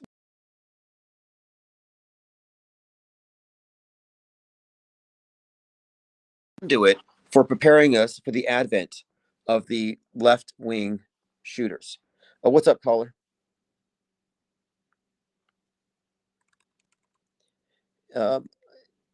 Give it a second to catch up. We have a caller on the line. We'll wait just a minute, see if they can get through. But so Stranger Things had used this whole series has essentially prepared us for the advent of the left-wing, satanic, Antifa, anti-Christian, Reddit radicalized shooter. And Audrey Hale looks like the main character in Stranger Things. And after the Uvalde shooting, they had to put a warning on Stranger Things. That's why the caller brought this up. They said, in light of the recent school shooting, we want to caution you about watching this episode because it opens up with a bunch of dead kids. Killed by Elle, the one who looks exactly like Audrey Hale. And I can go deeper into it, but that's just one of the points I was making. And also the caller mentioned, somebody mentioned, oh yeah, Diana Southworth, the trans furry thing. So the furry group subculture is kind of like any other subculture, cosplay, costumes. But it's kind of strange how now they say Thomas Crooks was a furry. Now they say Tyler Robinson is like, his girlfriend's a furry. Like, what does that mean? So I look at the images out there, and it's like this furry wolf head. Like they dress up as this furry wolf. And I thought, this looks like a remake of the Lone Wolf Assassin.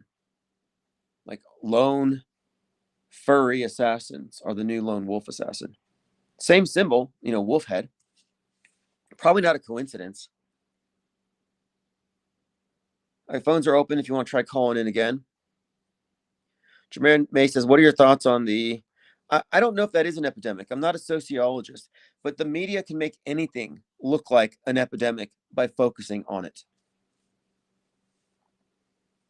And I tend to stay out of the culture war stuff because okay, this is an interesting one too. And it has to do with the satanic panic. So the satanic panic only affects the far right. It does not bother the left. Most of the people branded as Satanists are leftists. The Temple of Satan is a Antifa group cosplaying as devil worshippers. So they don't even believe in Satanism. But my point of it is, in this political horseshoe left and right, the right is scared of moral panics, satanic panics. And you see how they react to the Grammy Awards or any celebrities making hand signs in in so many ways.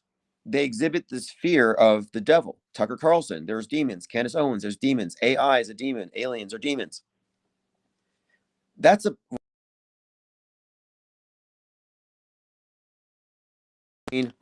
traditional sin, which you could describe as moral panic, and then the new sin, which is pandemic.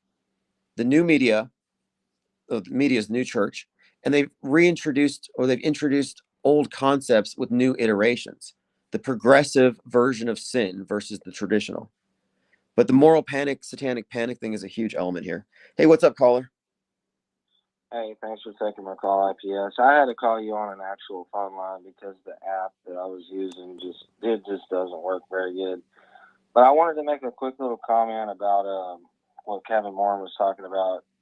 I too believe that there's something. There's always a psyop around the corner at any time. It's a matter of predicting it properly. But I mean, it could be anything. But claiming that it could be Tucker, I just don't see that. Charlie Kirk was a different thing because, like you said, if you weren't already into that scene, which I was too, you're not really gonna like when I called in the fakeologist. None of them guys knew who Charlie Kirk was before he was dead, and it was all over the news. But yeah, right. Tucker's a different case. He's been big time for a very long time. And he's so popular, I don't think they would do that. But I mean, they might. Well, I can't rule it out, but I just see him as too big to take down.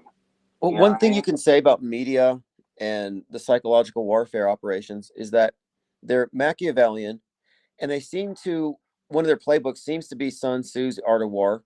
And one of the things about the Art of War is that you never repeat a tactic again and again. Like, it loses its impact. So the unorthodox becomes orthodox, and then you have to go back to something else. So it wouldn't really be consistent with their MO to repeat the exact same thing this soon. I don't think it would have the same impact. So I don't think that would be it. But I'm not closed to the idea that we're going to have something to focus on for Thanksgiving to create rifts in families along the party lines.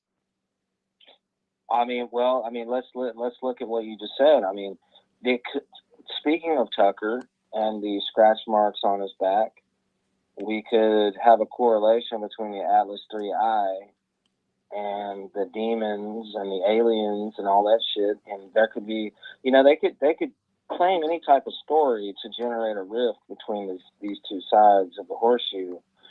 And I mean, what's to say? I mean, you got these pages like IFL Science and all that stuff on Facebook and stuff like that, talking about, you can see the Atlas 3I right now with the proper viewing thing. But I heard that you couldn't see it until December or late November. But I mean, that's when Thanksgiving is late November. They could pull something together. They could do some things that could tie in, like Tucker with this whole thing, and Candace. Like, I don't see Candace too. Candace is too big to fail. Same thing with Tucker. Okay, I think you might be onto something here, because they've conflated aliens and AI with demons.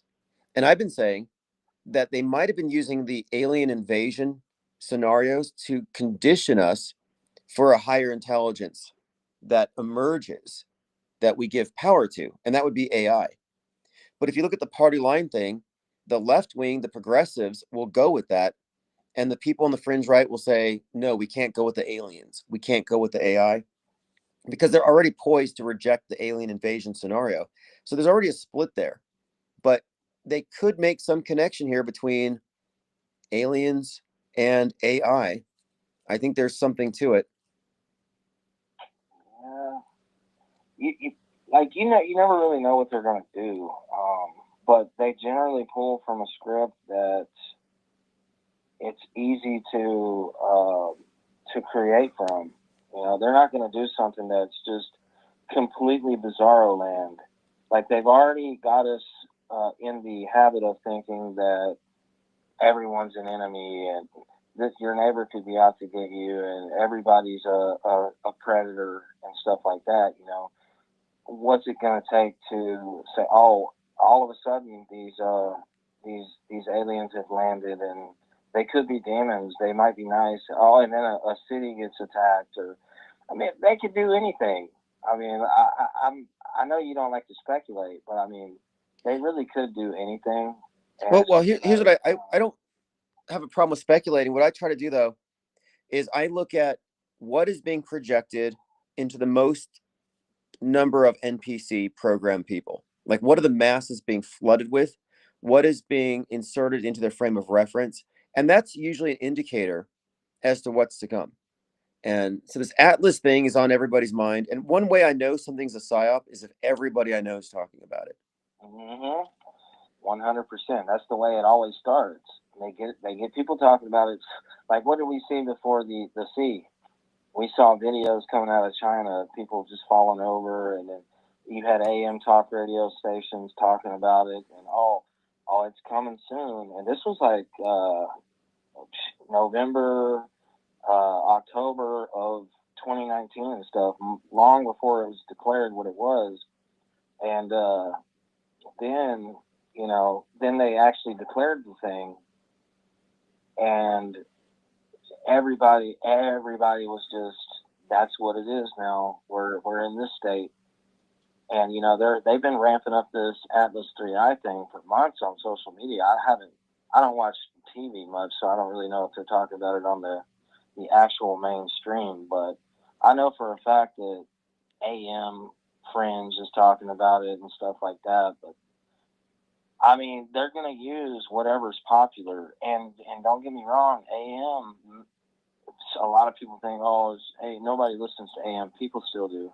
A lot of people still do, as a matter of fact, especially people in my age group, you know, that were brought up on that type of thing. Yeah, I know a lot of people who listen to AM, and they're all talking about this Atlas thing. And it's kind of interesting. I said before how aliens are just angels for atheists. Aliens are angels for the progressives. It's like these are something that can be defined by science, so they're real. You know, it's like it's so broad. I mean, it could be anything you want it to be. That's they always use these type of things. It's almost like a template. They use these broad things that can apply to multiple different categories of people. That, you know, one group thinks it's this, one group, but it's the same thing that they're saying to both groups or all groups, and that they're all going to come to their own opinions. And then when the thing happens, they're already dead set on what they believe, and it's this and that. But anyways, I just wanted to, like I said, I'm going to make this call short and hang up after this comment. I think that Tucker and Candace are too big to fail. And like you said, I don't think they're going to repeat the same thing in such quick succession. But hey, thanks for taking the call. Thanks for the call. Good points. All right, have a great evening. Yeah, there's definitely some overlap in these various scenarios. And I've been thinking the alien invasion thing is obviously probably impossible to pull off. The Project Bluebeam stuff, like, I don't see these as feasible. But the recent talk about AI and its inevitable progression into the point where we're dealing with something that is so intelligent that we'd be foolish not to put it in charge. I mean, I think that's what we're being sold on.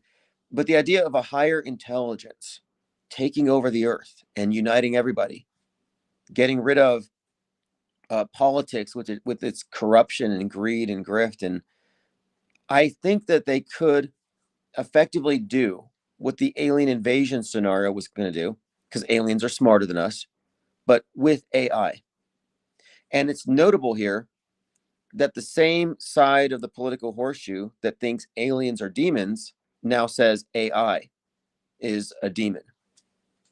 So they're setting the stage here, I think. They don't want everybody agreeing. And so I'm not exactly sure how it's going to go. But look, even MTG, we mentioned Marjorie Taylor Greene. She said that aliens are fallen angels. Demons, in other words, evil. But this moral panic and the satanic panic thing needs to be brought up in the context of Stranger Things, and Stranger Things providing the visuals and other context for the emergence of these new shooters. Stranger Things is about this group of teenagers who have like magic, but it's psionics, like mental powers, but same thing. And this has been a reoccurring theme. So you've got in Weapons, it's the witch who takes out the kids in the school shooting allegory, the Red Witch. And then in the Annunciation shooting, it was the red-headed Order of Nine Angels, satanic neo-Nazi, Reddit radicalized Antifa shooter. But anyway, that all has a precedent in Stranger Things. So the timing of Stranger Things coming out might actually be indicative, whatever's on there, of what's about to happen. That's been the pattern. It's been the pattern.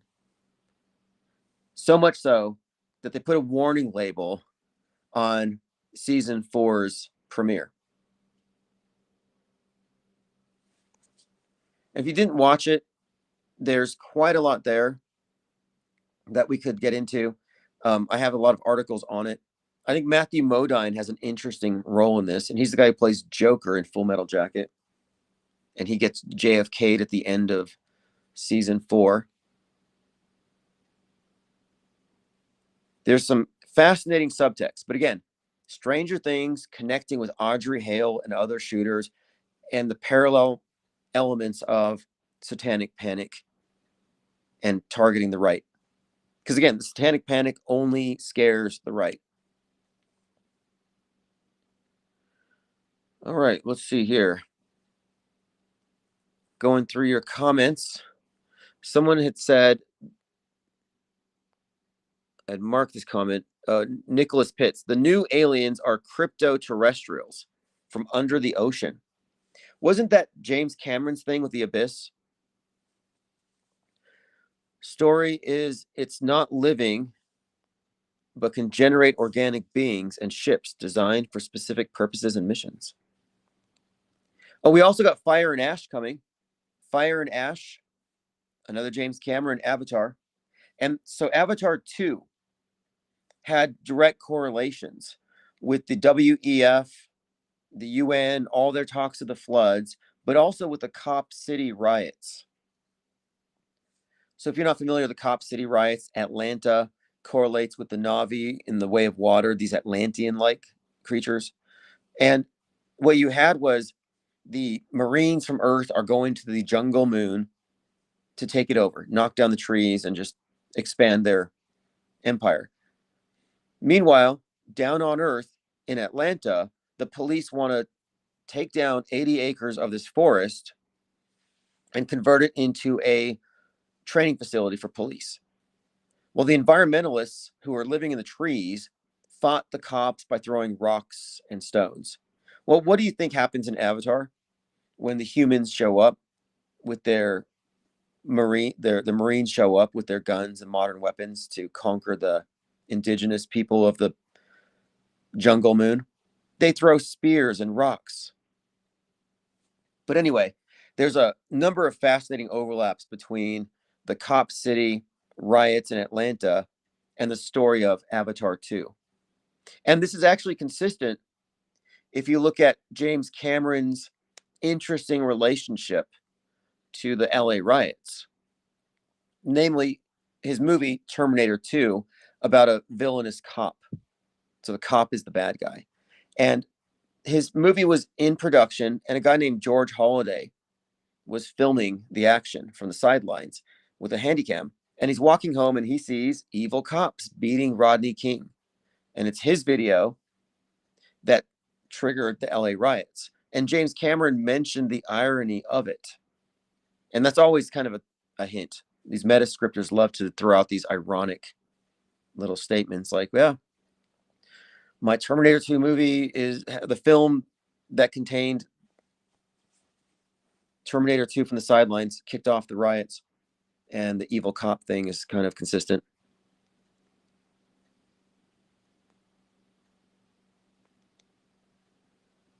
All right, what's up, Tunax. Michael Lito said, what are your thoughts on NPCs and inner dialogue?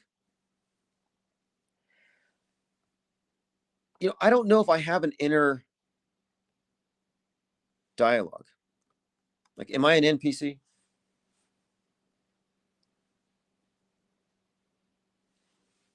I mean, I write a lot. I put my ideas out on paper, but like inside, it's all quiet. Like, I don't know if that's a bad thing.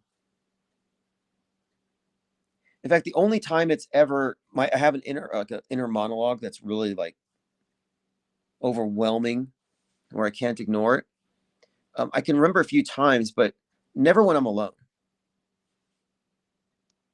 But as far as NPCs, my definition of an NPC is a person who hasn't questioned anything regarding the world stage, our fabricated worldview, fabricated events. So they're going with the program.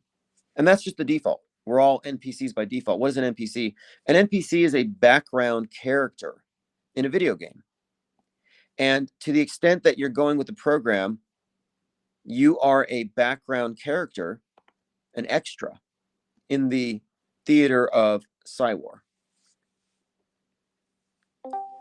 So the NPC is the programmed person. You got NPCs, and then you have alt NPCs.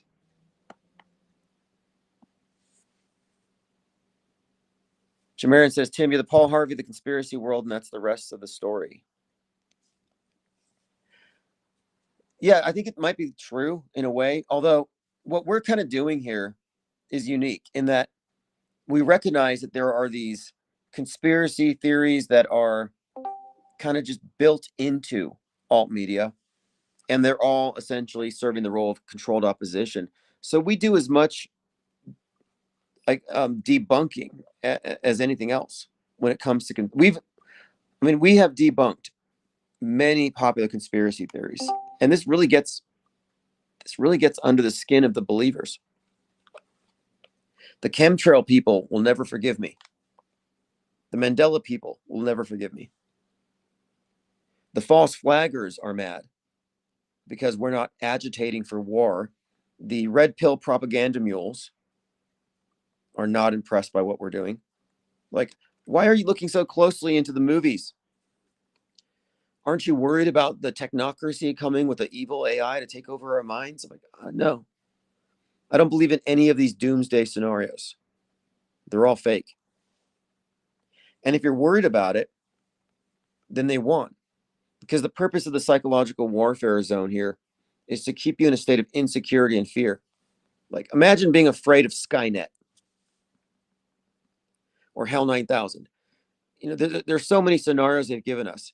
But to me, the only rational thing to do here is to figure out what this thing is. Not trying to figure out who did it, because the people who are chasing that particular method, they're like, well, we got to find out who did it and expose them. It's the Jesuits, it's the Illuminati, it's the fill in the blanks. They don't even know what it is. It's like they did all this stuff. They did what? If the stuff is fake, then wouldn't it be logical to conclude that these are storybook characters? Leo the Squib says, most of the world stage narratives are based in the United States, just how in the movies the aliens always land in America. No coincidence. Yeah, America seems like some kind of experiment in that sense, too. Salty Siren pointed out that America is an anagram for eye camera. And if you think about it, we are all perceiving the world through Big Brother's viewfinder. That it is a camera. Like, if there's one camera or one perspective, then you could make the case, I think, that we have a worldview monopoly, but the monopoly is essentially from one perspective, one camera. It's super unifying. I mean, religions have never managed to get this many people on the same sheet. And one of the other points here is the synchronization, because we talk about these events because they are the events that everybody's reacting to. Look how synchronized it is. And this isn't organic. It's not natural. It's not normal. It's superimposed. Plain decoded. I see that you're in the, well, I don't know what's going on with Discord again, technical issues.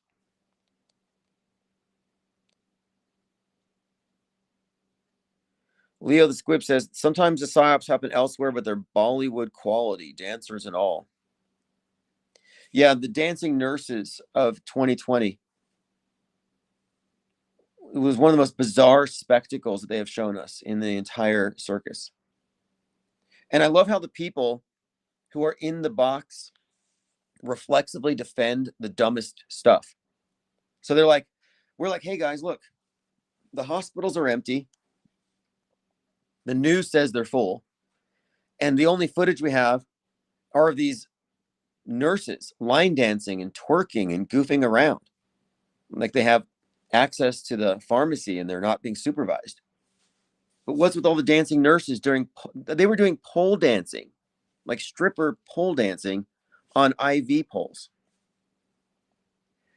We saw so many ridiculous things. Bedpans turned into drums, hospital beds turned into makeshift Titanics, and they're playing. I mean, they were just goofing around in hospitals. So here we are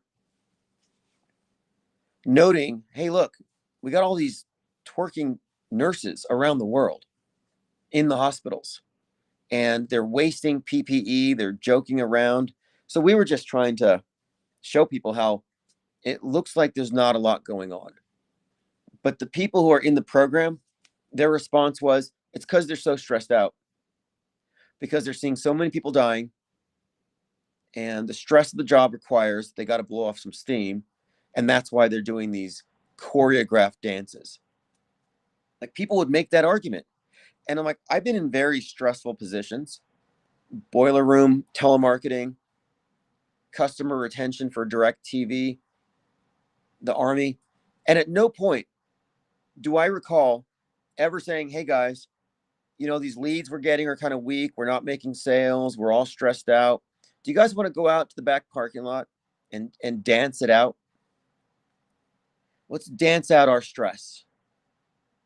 Like that doesn't happen in real life.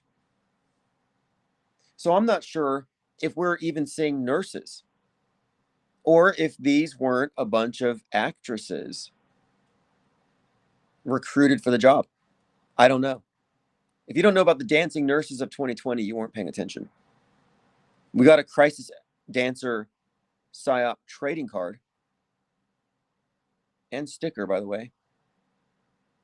But you have to have a continuity. What Kevin Mooring brought up that was great is that if you look at the Charlie Kirk thing in isolation, you're not going to reach the right conclusion. And the thing is, these things are all happening on a parallel timeline.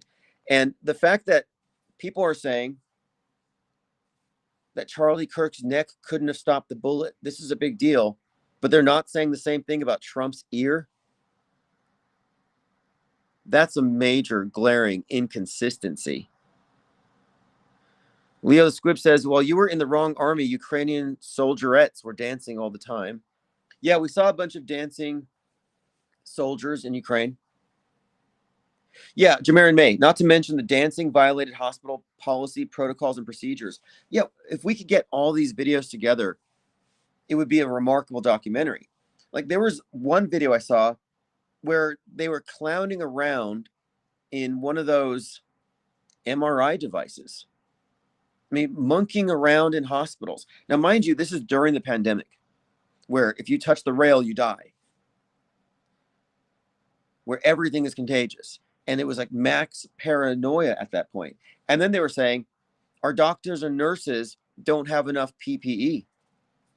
And so then we watch these videos where they're wasting PPE, violating social distancing by doing the dancing, touching things, and acting foolish in the hospitals. And again, I'm not making excuses for these people. I'm saying they all should be fired.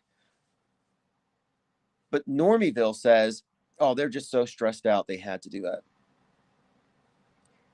It's like Stockholm syndrome, where you have to defend your captors. You lie if you must. to defend them because you associated your survival with theirs.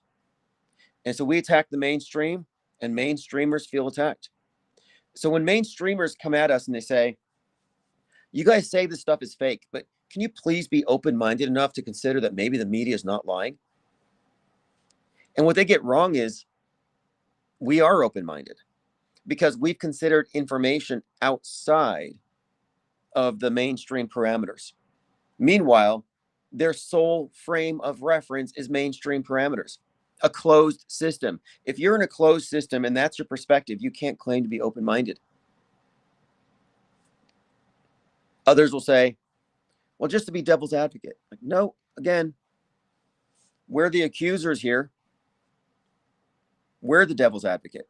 We're the ones accusing the media of lying. So if you come at us saying, just to be devil's advocate, are you wrong? Maybe possible. No, you're a media advocate. And as a media advocate, your perspective is limited, blinkered, largely ignorant, and low information. Because our disbelief stems from high information. We know more about the stuff that normies think are real than they do. Low information belief versus informed disbelief. And you arrive at informed disbelief by skepticism, not by incredulously ignoring things that you find to be preposterous. Your personal opinions about it don't matter. You think it's preposterous, ridiculous? Yeah, it could be. But to be a skeptic is to actually look at the other side in detail and get all the information to create a steel man argument that you can then melt down. As opposed to the straw man, which is just flippantly burned and ignored without any more information about how the other side is wrong. You wonder where our blue wrenches come from here? From the melted down steel men that we're consistently building and then melting. The steel man argument is where you say, okay, if you're correct, if this is true, and then you follow their logic, and then you try to build the greatest case, and you try to see it from their point of view. And if you have enough or more information than they do, you might be in a better position to say whether or not it's believable. Michael Lita says, absolute hilarity by dancing nurses. Yeah, a lot of it was cringe. Some of it was really funny. But it was a waste of PPE at a minimum. But what we were noting was, and it was this empty hospitals thing, we were noting that the perception that you got by watching the news was wildly at variance with what you would see if you were out in the streets. But you wouldn't be in the streets because you're locked down. So at the time, I began issuing press passes, freedom tickets. If you have a press pass, you're unlockdownable because media is considered essential. So anybody with a press pass could go drive around. And we had people in every city, everywhere, driving around, looking at testing centers where nobody's using them, looking at the hospitals, not full. And I observed some things here locally. Local PSYOP activity. I mean, for example, I was in decedent transport, I have been off and on. I might get back into it. But there were these reefer trucks everywhere where they said, oh, the hospitals are so full that they got to put the bodies in these refrigeration trucks outside. And what this did is it put the dead on display. And you could hear the reefer trucks, you could hear the fans. And it was always a presence. And the more you would hear this. And we had that here, where we had all kinds of reefer trucks where the bodies from the hospitals were supposedly overflowing, so they had to fill up these trucks. So the perception was the hospitals are so full, the morgues are so full, that they have to bring in these auxiliary units. That was what we were essentially told to believe. We were also told that the cremations were so bad that the skies were black in certain cities. Now, these claims are easily refuted. Crematories use afterburners, so you don't even have any black smoke, for one. But when I was doing a decedent transporting gig, I had learned that the truth is they use those trucks because they didn't want traffic going in and out of the backs of the hospitals. So they actually shut down the internal morgues. So we're not storing bodies here for 2020. We're going to store them outside. So it's the same number of bodies. They're not pandemic deaths, they're just regular deaths. And they were essentially used as movie props because now everybody would see these things and have the assumption that something really big's going on. It's all perception management. But if your sole frame of reference is your TV screen, you're going to fall for it. It's the magic show. If your sole frame of reference is your seat and what the magician tells you to look at, you cannot deconstruct the magic trick from that seat, from the perspective they give you to take. If you want to see through the magic trick, you got to walk backstage, under the stage, read the books, the magic books. So that's where we're at. You know, everyone, mainstreamers are in the movie, in the magic show, in their seats. The conspiracy theorists are also there. And they're just trying to determine how it was done, but they don't have any additional information. That's the problem here. It's perspective, POV. Jermaine says, amazing how much of the CV has been memory hold. Yeah, that's the main thing that we also have to consider. I call it it ties into the Westworld syndrome. So in Westworld, the synths are inside of these simulations. And if they see something that doesn't belong, like they're in the old Westerns, so if they saw an iPhone, they wouldn't process it. They would say, that doesn't look like anything to me. So if it's not in their closed system, they don't see it. Sort of like people who are mainstream don't see coincidences. They don't see connections. They don't have any continuity, event to event. They see each of these events as isolated, anomalous. That's why I describe this thing as a meta script. These are all part of a singular script, a singular design.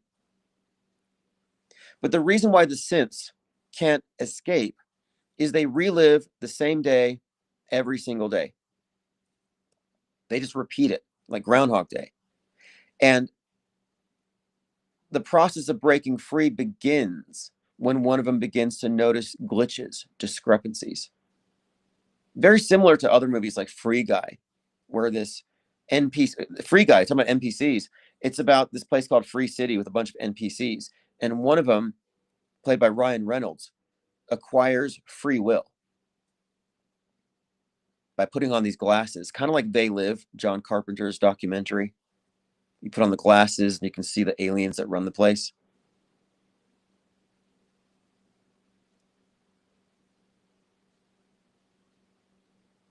But the Westworld series is essentially about people who don't have these characters who don't have a continuity, so they can't really see the prison that they're in.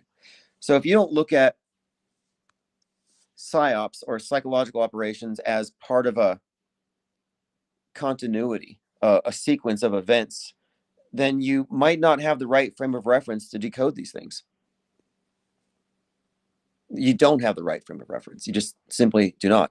As the caller said, if you're not looking at Butler and the CK event in the same context, you're missing the point. When I saw the shooting thing, I thought, okay, it looks real, but looking real isn't good enough. People will say, it looks real to me. Well, okay, that's not good enough. That's the visual equivalent of hearsay. Nicholas Pitt said, funeral homes would always delay pickups for cremations, which would lead to a buildup. Well, I have a lot of reasons to not believe any of it, but it was a remarkable experience as far as looking at how mind control works. And at the time, I realized, the elite isn't some small cabal of like 13 families that rule over us. No, the elite is not only them, but it's their proxies. It's your neighbors. It's the snitches who heard you coughing and they called because they wanted you to get taken into quarantine. It's the mask Karens. It's the enforcers, the ones who are like Agent Smiths, self-appointed. Jamarin May says, amazing. I never considered NPCs were reset each night like Dark City. That's what I'm saying. Westworld, Dark City. And okay, now here's another. This isn't. I talked about the symbolism, the archetypes, the Saturnian element. So in Megalopolis, the design authority are dressed in black, black-rimmed hats. They control time. In Dark City, the ones who reset the day every day, they reset each night. They reset the day. They reset the entire realities for these people. But in Dark City, the strangers wear black rimmed hats. They all look like Klaus Schwab. But in Westworld, you have this element of the man in black, played by Ed Harris. Ed Harris, the guy who was the programmer, the controller of Truman in the Truman Show. So a couple of elements here. One, the man in black with a knife, like a scythe, like Saturn, like the Reaper. He's got the black rimmed hat. So again, you have that same Saturnian element controlling time, keeping them in the cycle. That's a consistent element in so many movies. But that actor, Ed Harris, plays the man in black, and then he plays Truman's controller. And then he's also the engineer in Snowpiercer, a closed system allegory. The movie's a train, a runaway train symbolizing probably the West. My point of it is, you'll see the same actors embodying the same archetypes, movie to movie to movie. But if you look at the connections between these, it's pretty profound between, Truman Show and Westworld and Dark City. And this would also extend, I think, this Saturnian thing. There's some elements to the Matrix. Because I was bringing up how in Megalopolis, you've got Dark City elements, and the main character looks like Neo, Adam Driver, by design, I'm saying. And I saw that at first. I said, this guy looks like Neo. Well, his driver is Lawrence Fishburne, Morpheus. And his driver's always taking him out when it's raining. The light's kind of green, neon, looks very matrixy. And he's always explaining to Caesar Catalina, to the Neo character, explaining to him the nature of time and time control. And this is kind of a mirror of the Matrix, where Morpheus is explaining to Neo about space, the Matrix, the matter, the place that we're in. So you've got time and space. We're talking about the Saturnian element here, the control over space and time, restriction.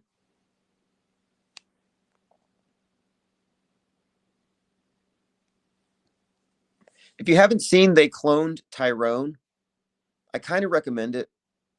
It has some Dark City elements. They even have, what's the name? Keith Sutherland's in it, which cements the idea that they included some Dark City elements. All right, so we've been live here for 2 hours, 8 minutes. We got 75 people here. Those of you who wanted to talk via Discord, I'll make that available next time by tomorrow. I have to do something here with my settings because the audio wasn't playing for some reason. I don't know if that tab is me. I'll figure it out. I don't like to do tech support while we're live, but phones are open from now on. And the phone system we're using right now is somewhat rudimentary, but I'm going to pick up the 800 number that I used to have because that allows us to have a caller queue. So you can call in and listen on your phone until you're up next, which makes it possible to get back-to-back callers. Leo the Squib says, Keith Sutherland from 24, all about the race against time.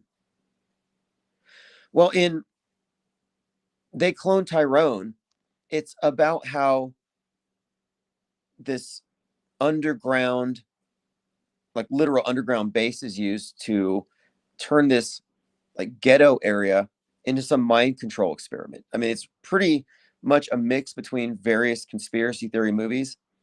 Very well done. A lot of nods to Kubrick. I think it's a great movie, honestly.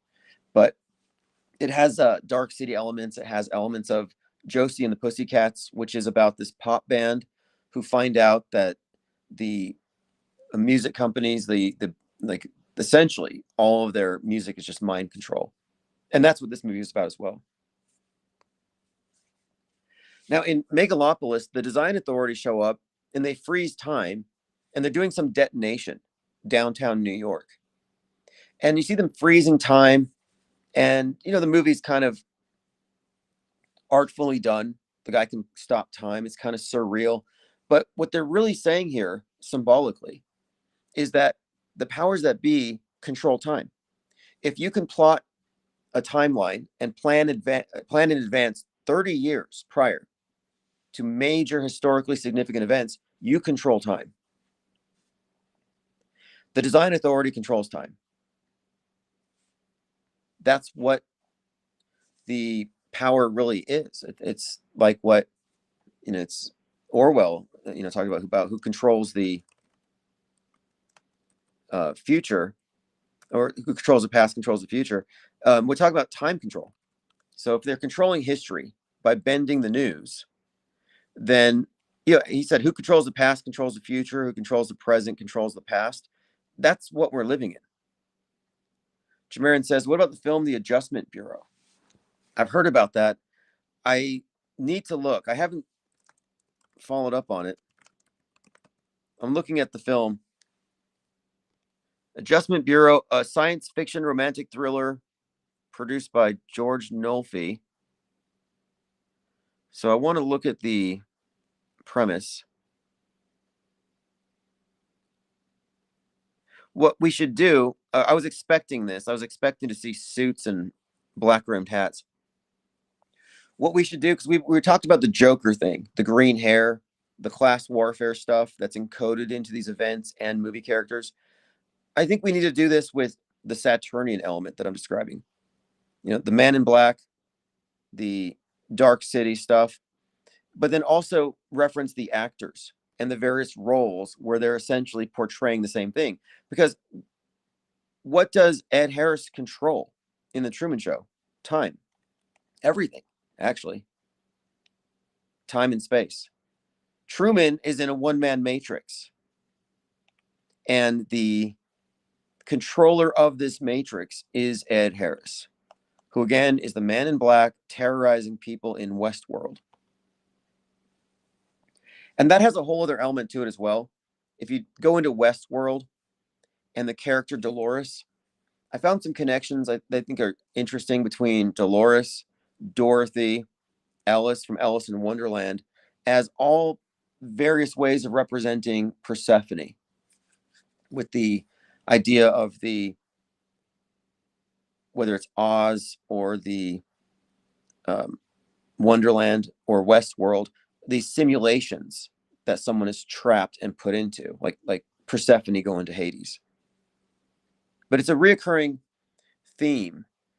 But there's also some other element here that I found intriguing regarding Westworld and this main character Dolores, because the actress Evan Rachel Woods is the one who's fighting the Man in Black, and there's some interesting parallels between Dolores and the Man in Black and the actress and her ex-boyfriend Marilyn Manson, who has the same Man in Black archetype attached to him in so many ways. But if you've seen her documentary, the Phoenix Project thing, it's kind of a sort of a side rabbit trail, but not really. It's like her Westworld character is actually portraying something that supposedly happened in her real life. We had kind of unpacked that story, but it just led me to think that it was likely the case that her entire scandal mongering about Marilyn Manson was probably fake. And that's, again, it's kind of a side note here. I don't want to get too deep into this, but we will. We need to get into the Man in Black, the archetype, the design authority, the Dark City, Stranger Things, and then look at the commonalities. Because again, there's a political aspect to the Psy-War, but then there's this subtext. And the subtext is what really draws a lot of people in. I was not even looking closely at any of these things. And then I saw the Truman Show, and what caught my eye was the significance of the dog star, Canis Majoris, falling down in front of Truman, causing him to wake up. And that kind of led me down this path where I realized, wait, some of this stuff in movies is so esoteric that it's clearly not targeting mainstream audiences. So at first I thought I was looking at Easter eggs. Oh, these are Easter eggs for nerds, for movie buffs. It's just not a serious thing. But then I started to note that the same actors would carry the same body of symbolism, movie to movie to movie. Like I mentioned, Ed Harris, but in this case, Jim Carrey. And if you look at that aspect of it, you'll see with many examples that these actors seem to have these roles that transcend any individual movie, and they often bring that role onto the world stage. Certainly true with Jim Carrey. But he's had a lot of movies where it seems like it's centered around the dog star, not just the Truman Show. Jamarin May says, yellow brick road of gold and more Anunnaki symbolism. I heard The Wizard of Oz was about the gold standard, that Oz is ounce, yellow brick road is gold, follow the yellow brick road. And the Tin Man, there's something in there. There's some allegory, but there's layers to it. And it's been used consistently for how long now? I mean, how long has this movie been part of our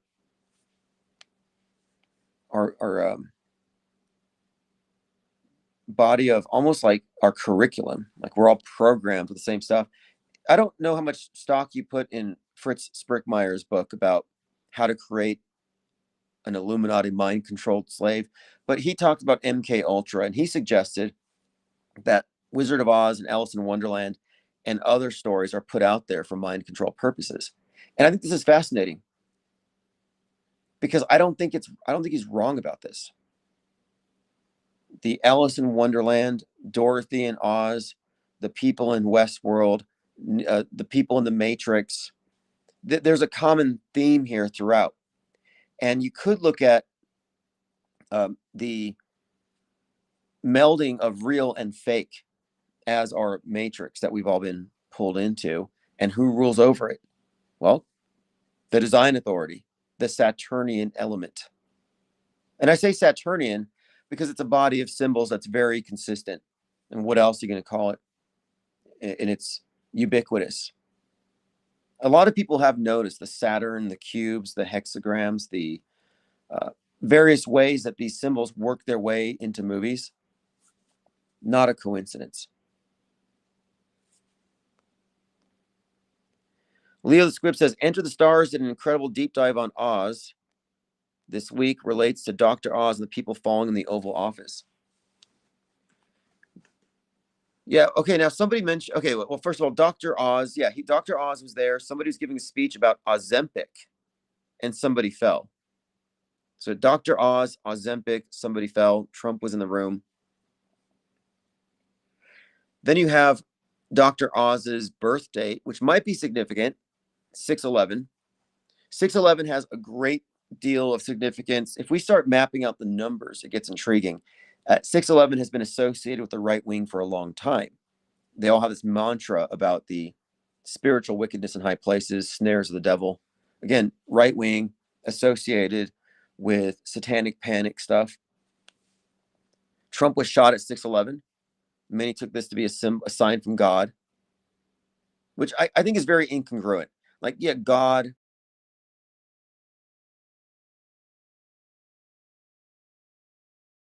Infinite Plane Radio.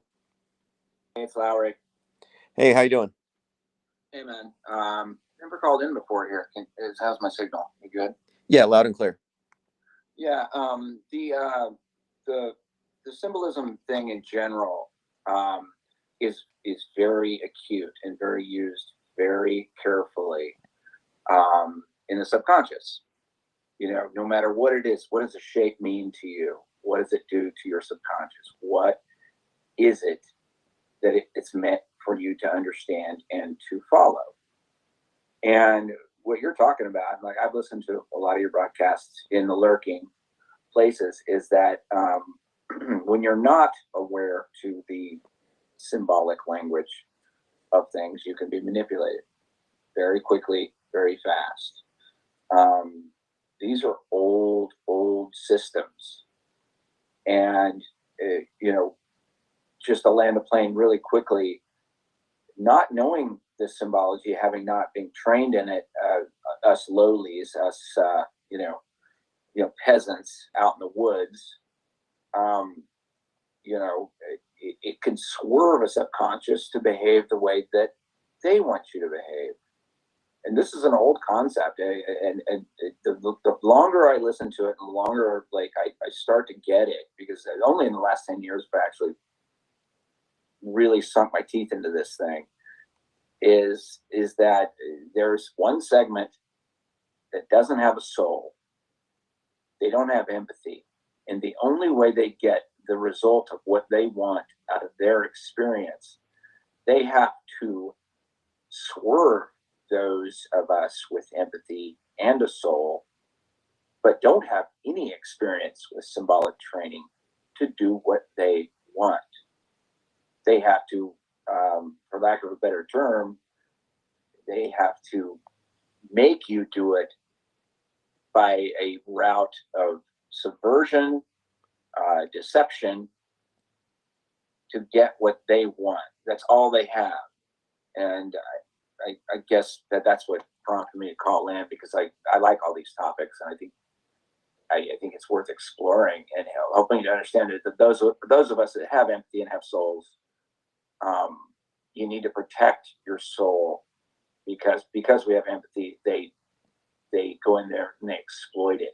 Absolutely. Psyops wouldn't work if empathic people weren't being triggered and emotionally manipulated. And very good points about the symbolism. I've been really immersing myself in the work of Carl Jung, and his contention is that the subconscious mind is communicated to with archetypes and symbols. And I think that's quite profound if you consider the symbolic subtext to movies that you're not consciously appreciating if you're not aware, but it's still obviously being downloaded into your psyche. It is. It's still going in. It's still going in there, and your eyes are important. I'm an oral person. I'm a musician, but your eyes construct a thing inside of your brain as you walk through the world and make decisions. And these, whoever you call the other, the opposition, you get all biblical and say Cain and Abel or anything. It doesn't matter. Just opposition. They have configured a way to manipulate the consciousness of the other side to get their meat. Yes. And it is very important. I heard a beep in there. I don't need to stay on any longer. I can keep listening, but that's, I think, is that what we're getting up to here? That's exactly where we're going. So I look forward to more input from you, because we are going to go deeper into this aspect of the PSYOP entertainment complex. Yeah, man. Cheers. All right. Have a great night. Thanks for the call. Hey, what's up, caller? Can you hear me? A caller from area code 580. You might need to call right. Okay, there you go. You're in. Oh, am I already on? Yes, you're on. Is this BS? Louis Albert Jr.? Yeah, bro. I've spoken to you several times over the last several years. Sure, I remember. I recall. I figured you probably would, because we spoke several times. Yeah, definitely. Recall you. So how did you find our channel again? Or have you just been lurking in the background? Well, I look at a lot of things that are going on. So I have several feeds that I pay attention to. Okay. I really wish I could hear you on my box, but I know if I do that, it's gonna echo. Okay, let me ask your opinion. Echo. Where do you think Charlie Kirk is? 6 feet underground or snorkeling in New Zealand? No. Bro, that was all a hoax. I mean, I saw the video, and it looked kind of real. Actually, it was a way better portrayal than the whole Trump thing. Yeah, yeah, no doubt. I mean, they did a way better job. Let's be honest. But when you really looked at it, Charlie Kirk, I mean, it's 311 CK. Oh yeah, that's right. 311. That's right. So I just want to say this. I have a really good grasp of our reality, but I don't think you do. You don't think I do? And don't be offended by that. No, I'm not offended. People tell me I'm crazy all the time. Well, bro, everyone says I'm crazy. Everyone says I'm crazy. We're all mad here. Well, I have this point of view that our reality is virtual.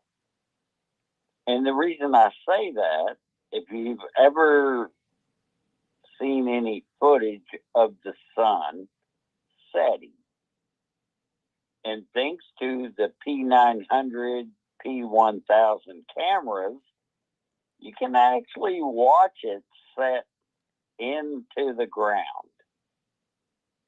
You can see that. That's why you're not allowed to buy that anymore.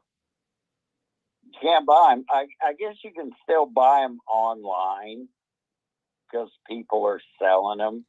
I mean, you could have bought the thing for like $1,000, but now if you want one, you got to pay like $1,500, $2,000, $2,500, and they're still letting that go on. So you're suggesting, okay, you're suggesting that we live in a virtual reality. And I've come across this before. So this is different than simulation theory, isn't it? Yeah, simulation. Well, if you understand the definition of a simulation, it is the imitation of something else. So we don't live in a simulation. We live in an actual virtual reality. I don't really, because there really aren't words to describe what our reality is.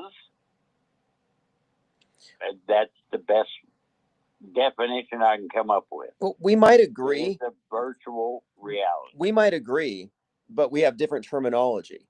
Because I happen to think that our earthly experience is just the bottom level of our being, but I think that we're transcendent. And I think that the higher aspects of ourself that isn't condensed into matter is pre-existing us in what we think of as the future, which isn't a static place that looks like where we are now, just aged a little bit. But the future, I don't think exists as anything other than a field of information. So in a way, I kind of concur that what we are in is, in a perspective, you could say virtual reality in the sense that it's not the whole picture and that we emanate from something actually higher. But you could use more science fiction nomenclature to maybe define these things, but we might not be that far off. Okay. So you kind of get it then, right? That we are spiritual beings. And I don't like to use the word trapped because we're not trapped. Yeah, that's the difference. Okay, so the soul spirit duality thing, or the body spirit duality, is like we're spirits having a physical experience or trapped here. And I don't think it's a matter of being trapped. I think we're on a I think that as we experience our lives as animals, we forget that we actually have a higher aspect. And I don't think they're separate. I think it's just on a continuum. I think you reach your higher self your higher aspects through intuition, through synchronicity. But I don't think of us as separate. I just think that we're sort of like amnesic, fallen beings. Well, I kind of look at it this way: we're spirit beings that existed before our reality ever did. I mean, we were spirit, and then this place we find ourselves was brought into existence. Yep. So, Sure. I really don't know how to explain. Okay, well, the pre-existence thing is what I'm saying. Like, I think that we exist in the future, what we think of as the future, and that the present is that part. The present is when this light information field, when the realm of possibilities materializes, slows down. I think we are essentially condensed, but I don't think we're split off from that. I think there's a continuity, but that we are cut off of it. Perhaps it's I don't know why, but your explanation is we're in the future, we exist, and then some way, shape, or form we came back to this reality. I'm saying that we coexist in what you consider the spiritual, which is actually in the future, and that we are every second of our lived experience, we're condensing into the matter. But that when our physical receptacle, which is blind to our higher self, dies, I think we just go back to what you could consider the, well, in other words, I don't think the universe exists until it's experienced, is what I'm kind of saying here. Okay, so just to be clear, I don't buy the whole universe thing. I don't buy that.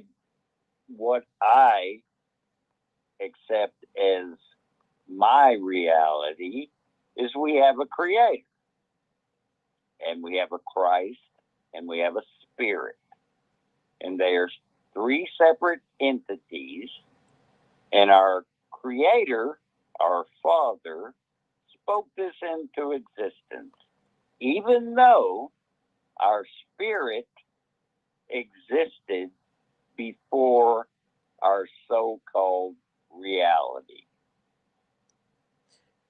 I see what you're saying. You know, and I don't think I disagree very much.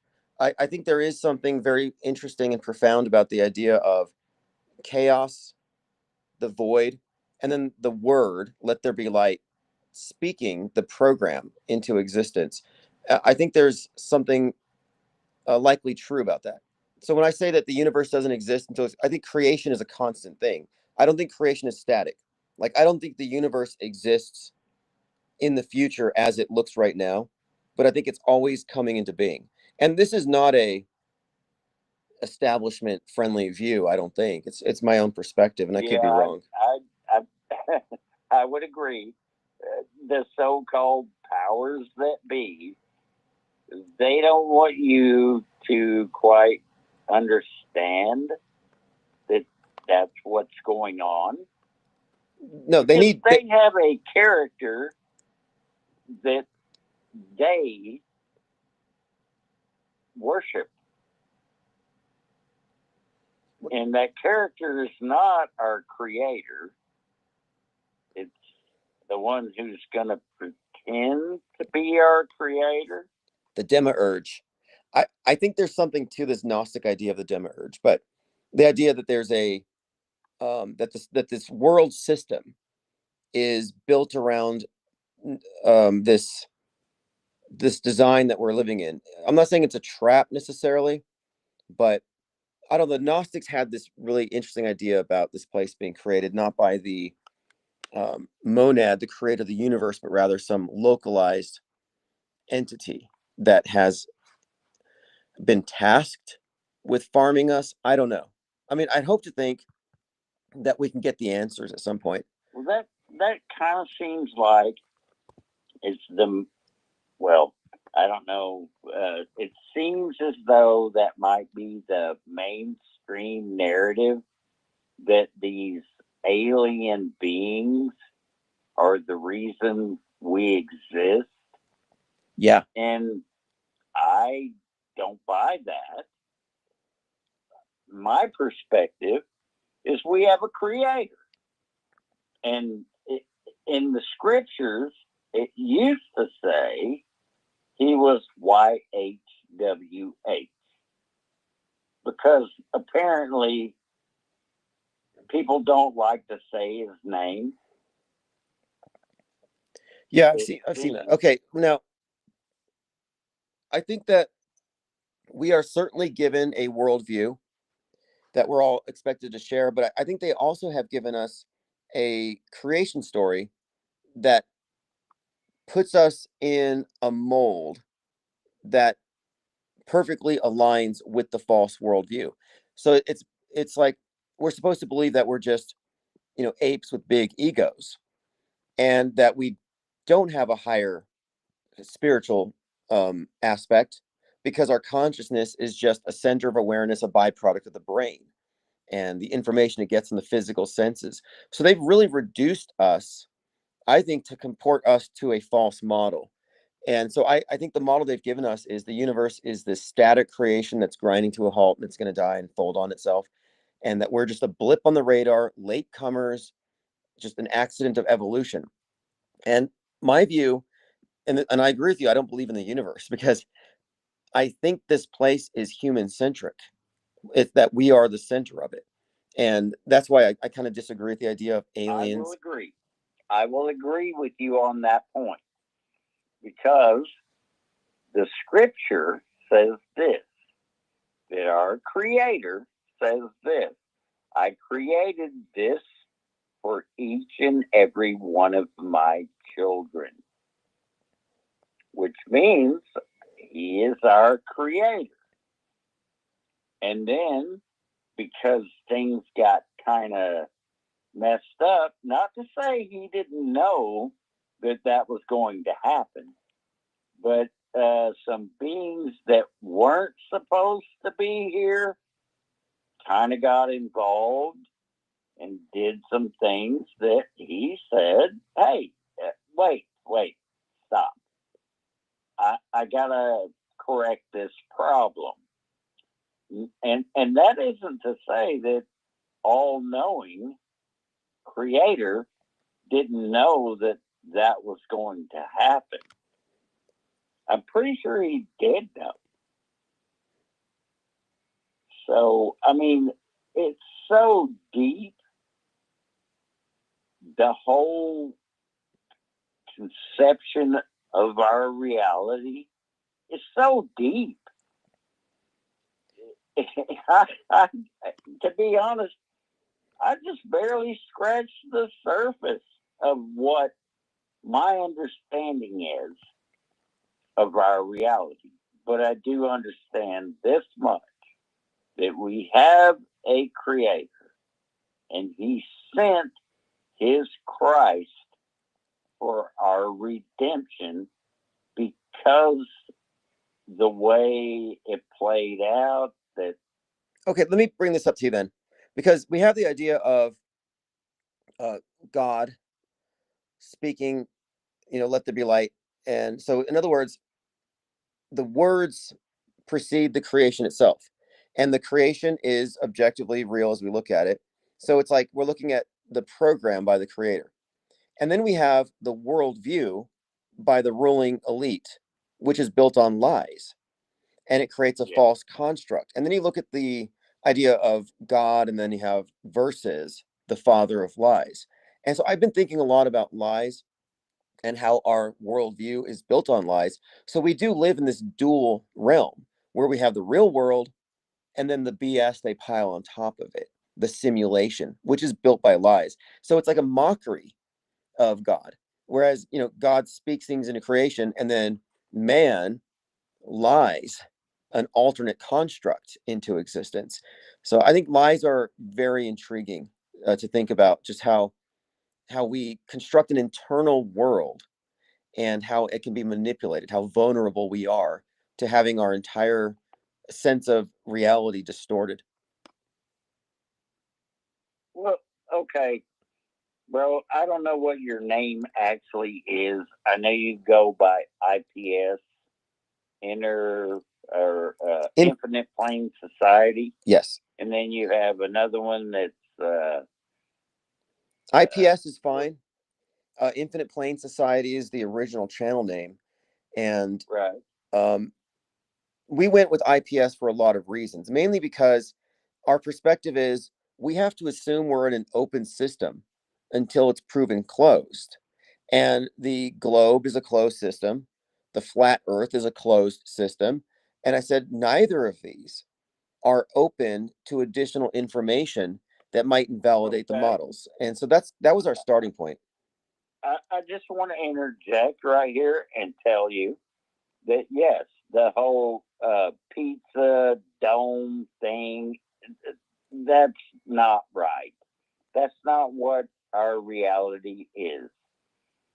It's I don't think it's an infinite plane because it does have boundaries, but that doesn't mean you'll go to a certain point and there's a glass wall keeping you enclosed.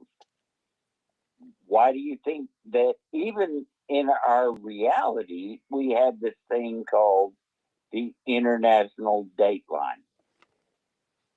So, what that tells me is yes, we are in a 24-hour a day system, but it's not an enclosed system. It's already been debunked. I mean, you probably don't want to hear what I got to say next, but there are a couple of dudes in our reality that pretty much debunked that whole pizza dome thing. Yeah, I know who you're talking about. And that's one of the things we had in common was when we started questioning or looking at the ridiculousness coming from NASA, now we have to consider if they're faking stuff, that's not scientific evidence. So now their model is questionable. And yet, when you question the model, you're given this alternative of this flat disk under a dome. And I'm like, what's the difference? It's a closed system. And if they're lying, it's because there's more to it. So when I said IP, infinite plane, I was just going as with this concept of we have to assume it's infinite until we find that it's finite, not start with the assumption it's finite. And that's just an approach in general, which like our off-world stage perspective, we're not assuming that alt and mainstream has all of the information. We have to go outside of their boundaries. Yeah, I'll agree on that. Hey, well, I don't know what your name is. I guess I'll just call you IPS. Bro, why don't you do this? Because you have a channel and they have a channel. Why don't you reach out to Jason and Ronnie and have a discussion? I think that would be very interesting. They would actually talk to you. I think they would. I don't know. Yeah, Hey, Ben, I think we're on good terms. I mean, we've had a lot of conversations back and forth as this thing has evolved, and they've been very consistent in their rejection of the establishment friendly flat earth model as the only viable alternative to what NASA is promoting. And yeah, I'll have to speak with them and catch up. So if you know them, let them know that the IPS is looking for them. okay. Well, I interact with them at least once a week, maybe twice. It just depends. You know, you know, Ronnie kind of got banned. His Limitless channel got banned off the internet or off of YouTube. Well, recently they let him come back on.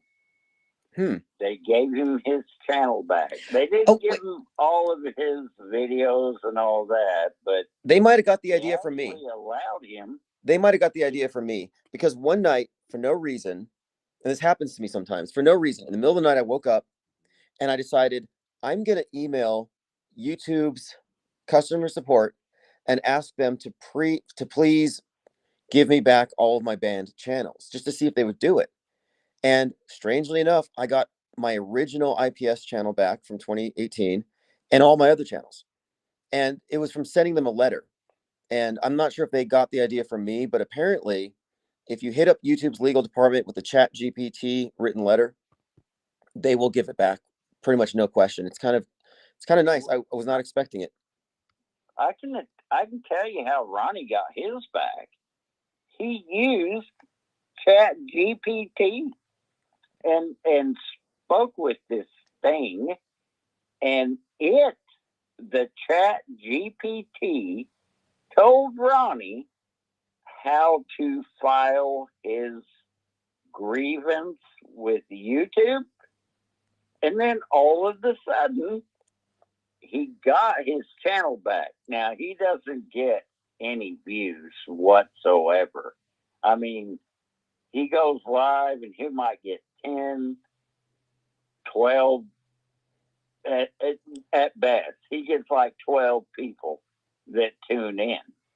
But he did say that was how he was finally able to get his YouTube channel back, because Chat GPT told him how to file the grievance.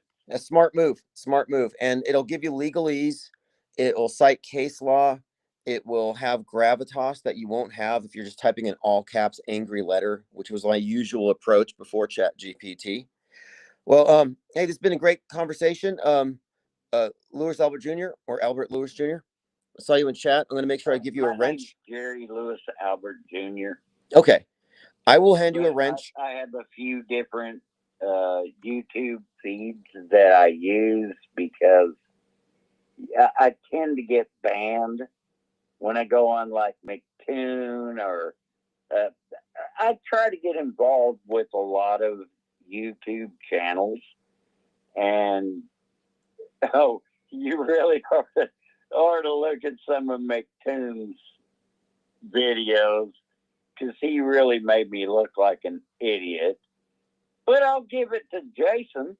He came on and said, "Man, McToon, dude, why did you do that?"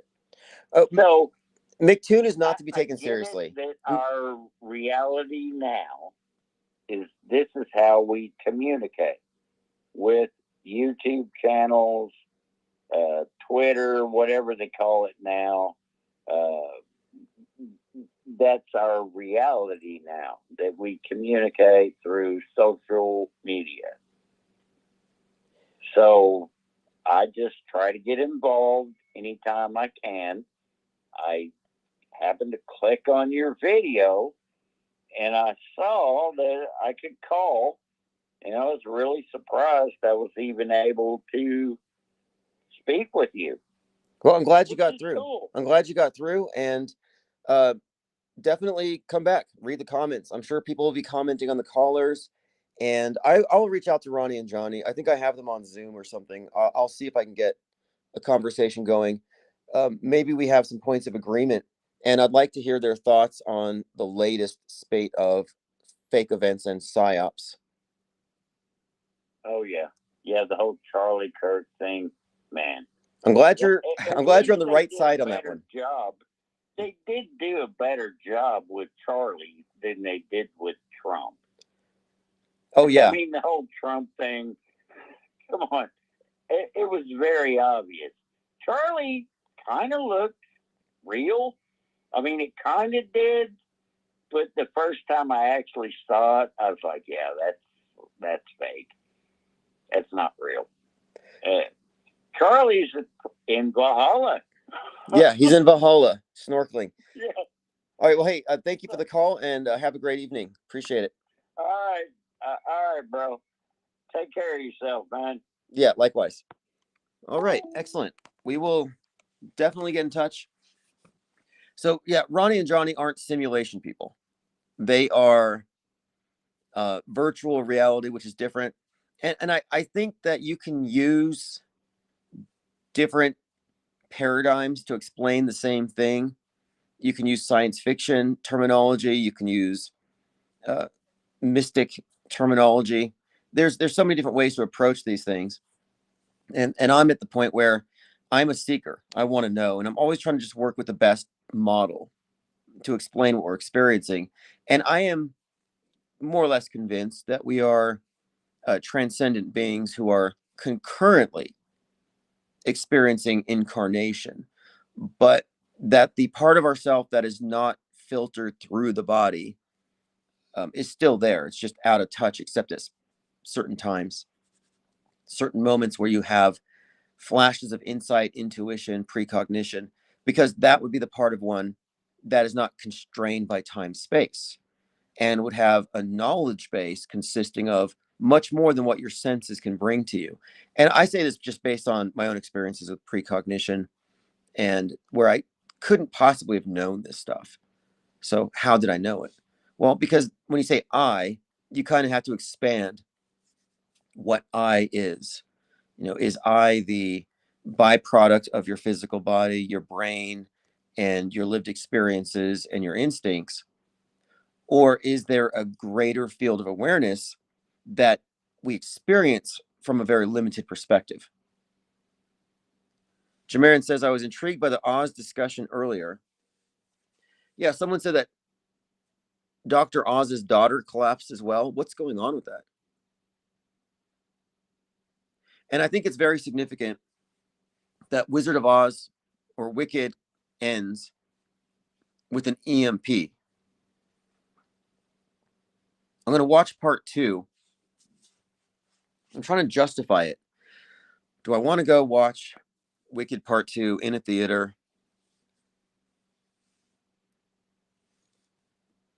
Overpriced. Although there's some nice theaters here. There's somewhere, like one of the ones, it's called Flicks, where you have like a table, like you're at a restaurant. And the way they space these, as far as the seating arrangements, you don't really see anybody else. It's kind of semi-private. And they have the waiters and waitresses come through before the movie starts. They don't let anybody in after it starts. But anyway, they have to compete with, home theater and streaming video. But I might go watch it for the predictive programming value. That's the reason why I would. Yeah, exactly. Emerald City, Seattle, and you know what he says about 611 in Seattle. Yeah, so 611 has a, we have to mind map this out, but it has a consistent presence on the right. It's the date that Timothy McVeigh was executed. Trump was shot at 6:11 in 33 seconds. McVeigh was 33. But the 6:11 seems to be an inverted 9/11 and is consistently referencing domestic terrorists as opposed to foreign. There's a logic to it. But Jurassic Liars has consistently associated that date with the destruction of Seattle, where, I mean, I've seen 11/3 consistently associated, so much so that in 2019, as we approached November the 3rd, we had said, looking at this body of predictive content, Seattle's going to be ground zero. We thought it was going to get nuked because ground zero, Seattle, 11/3. It didn't happen. And then wait, maybe it's going to be 3/11, ground zero, Seattle. Well, what happened the following 3/11? Just a few months later, ground zero, Seattle, pandemic. So it was still kind of similar. And what we were looking at here, of course, was the Space Needle as being the target of this event. So now the Space Needle wasn't necessarily the center of the pandemic narrative, but the needle thing might have some symbolic correlation here. But regardless, we had made an accurate extrapolation based on predictive programming back then. That was the whole point of this thought experiment. Let's see if the Space Needle gets it on 11/3, if Seattle's ground zero. And again, Seattle was ground zero on 3/11.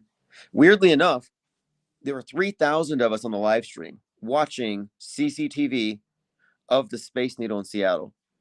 While we were watching that, a Space Needle in Turkey spontaneously burst into flames. I don't know what to make of it. I mean, sometimes there are just coincidences, I guess, but it was just very peculiar. All right, thanks to the callers and the comments. We're getting close to the 3-hour mark, which is about what I've been trying to reach. And if you're not subscribed to IPS, go to the Substack, go to infiniteplainsociety.com. I recommend it because I'm using AI to do the transcripts and then give me a synopsis with bullet points for topics and quotes. So all this is just going out there because we have to consolidate our ideas, our memes, and it has to be, published so it can be referenced by others, because this is a work in progress. But you might find it useful. So if you don't have 3 hours to listen, you can see here's the main talking points, here's the quotes.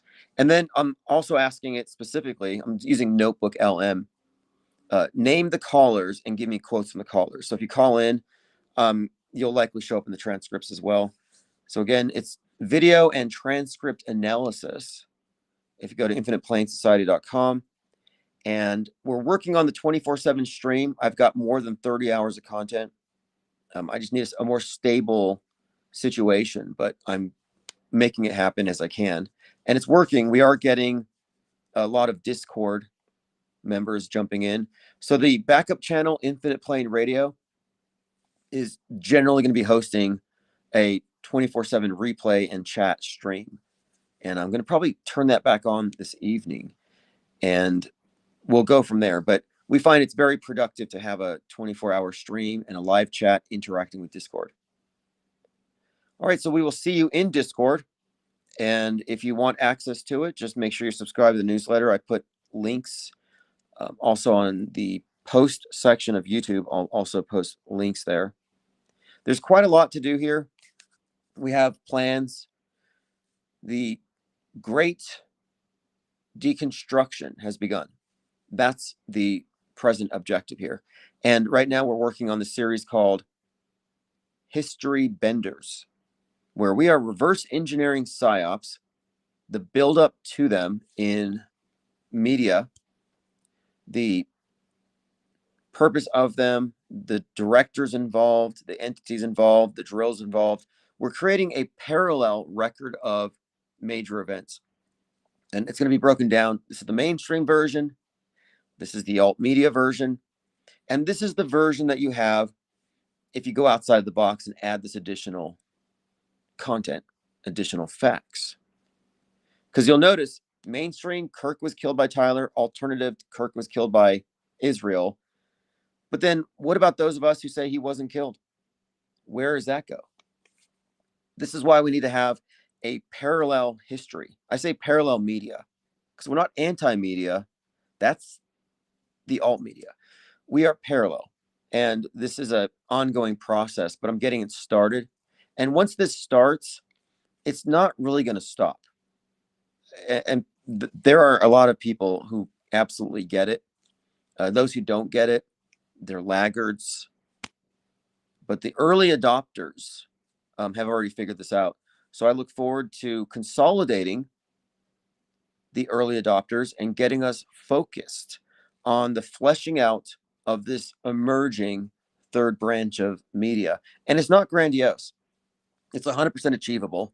The numbers are there, and the methods to reach them are pretty easy. As far as if you wanted to reach everybody who had an opinion about Charlie Kirk wearing a squib, yeah, just set up an AI agent, run it through Twitter, give it the instructions, go to every account that used the word squib and Charlie Kirk in the same sentence, tap them on the shoulder and send them here. It won't be difficult, as you'll see. And the main thing that has to be conveyed is the big picture, the world stage, how it's constructed, the meta script, the prefabricated history, but also the necessity to have a breakaway civilization, to break away from the duopoly. That your perspective matters, and if your perspective is still centered in Trutherville, whatever facts you have are just going to be diluted. What's up, Pippi Langstrom with the turkey emoji? Oh, that's right. It's Thanksgiving week. What is today? Tomorrow's Monday. So tomorrow we will not be live with Fakeologist, but we will be live. All right. Thanks again. Appreciate the comments. We just crossed the 3-hour mark. We'll see you tomorrow.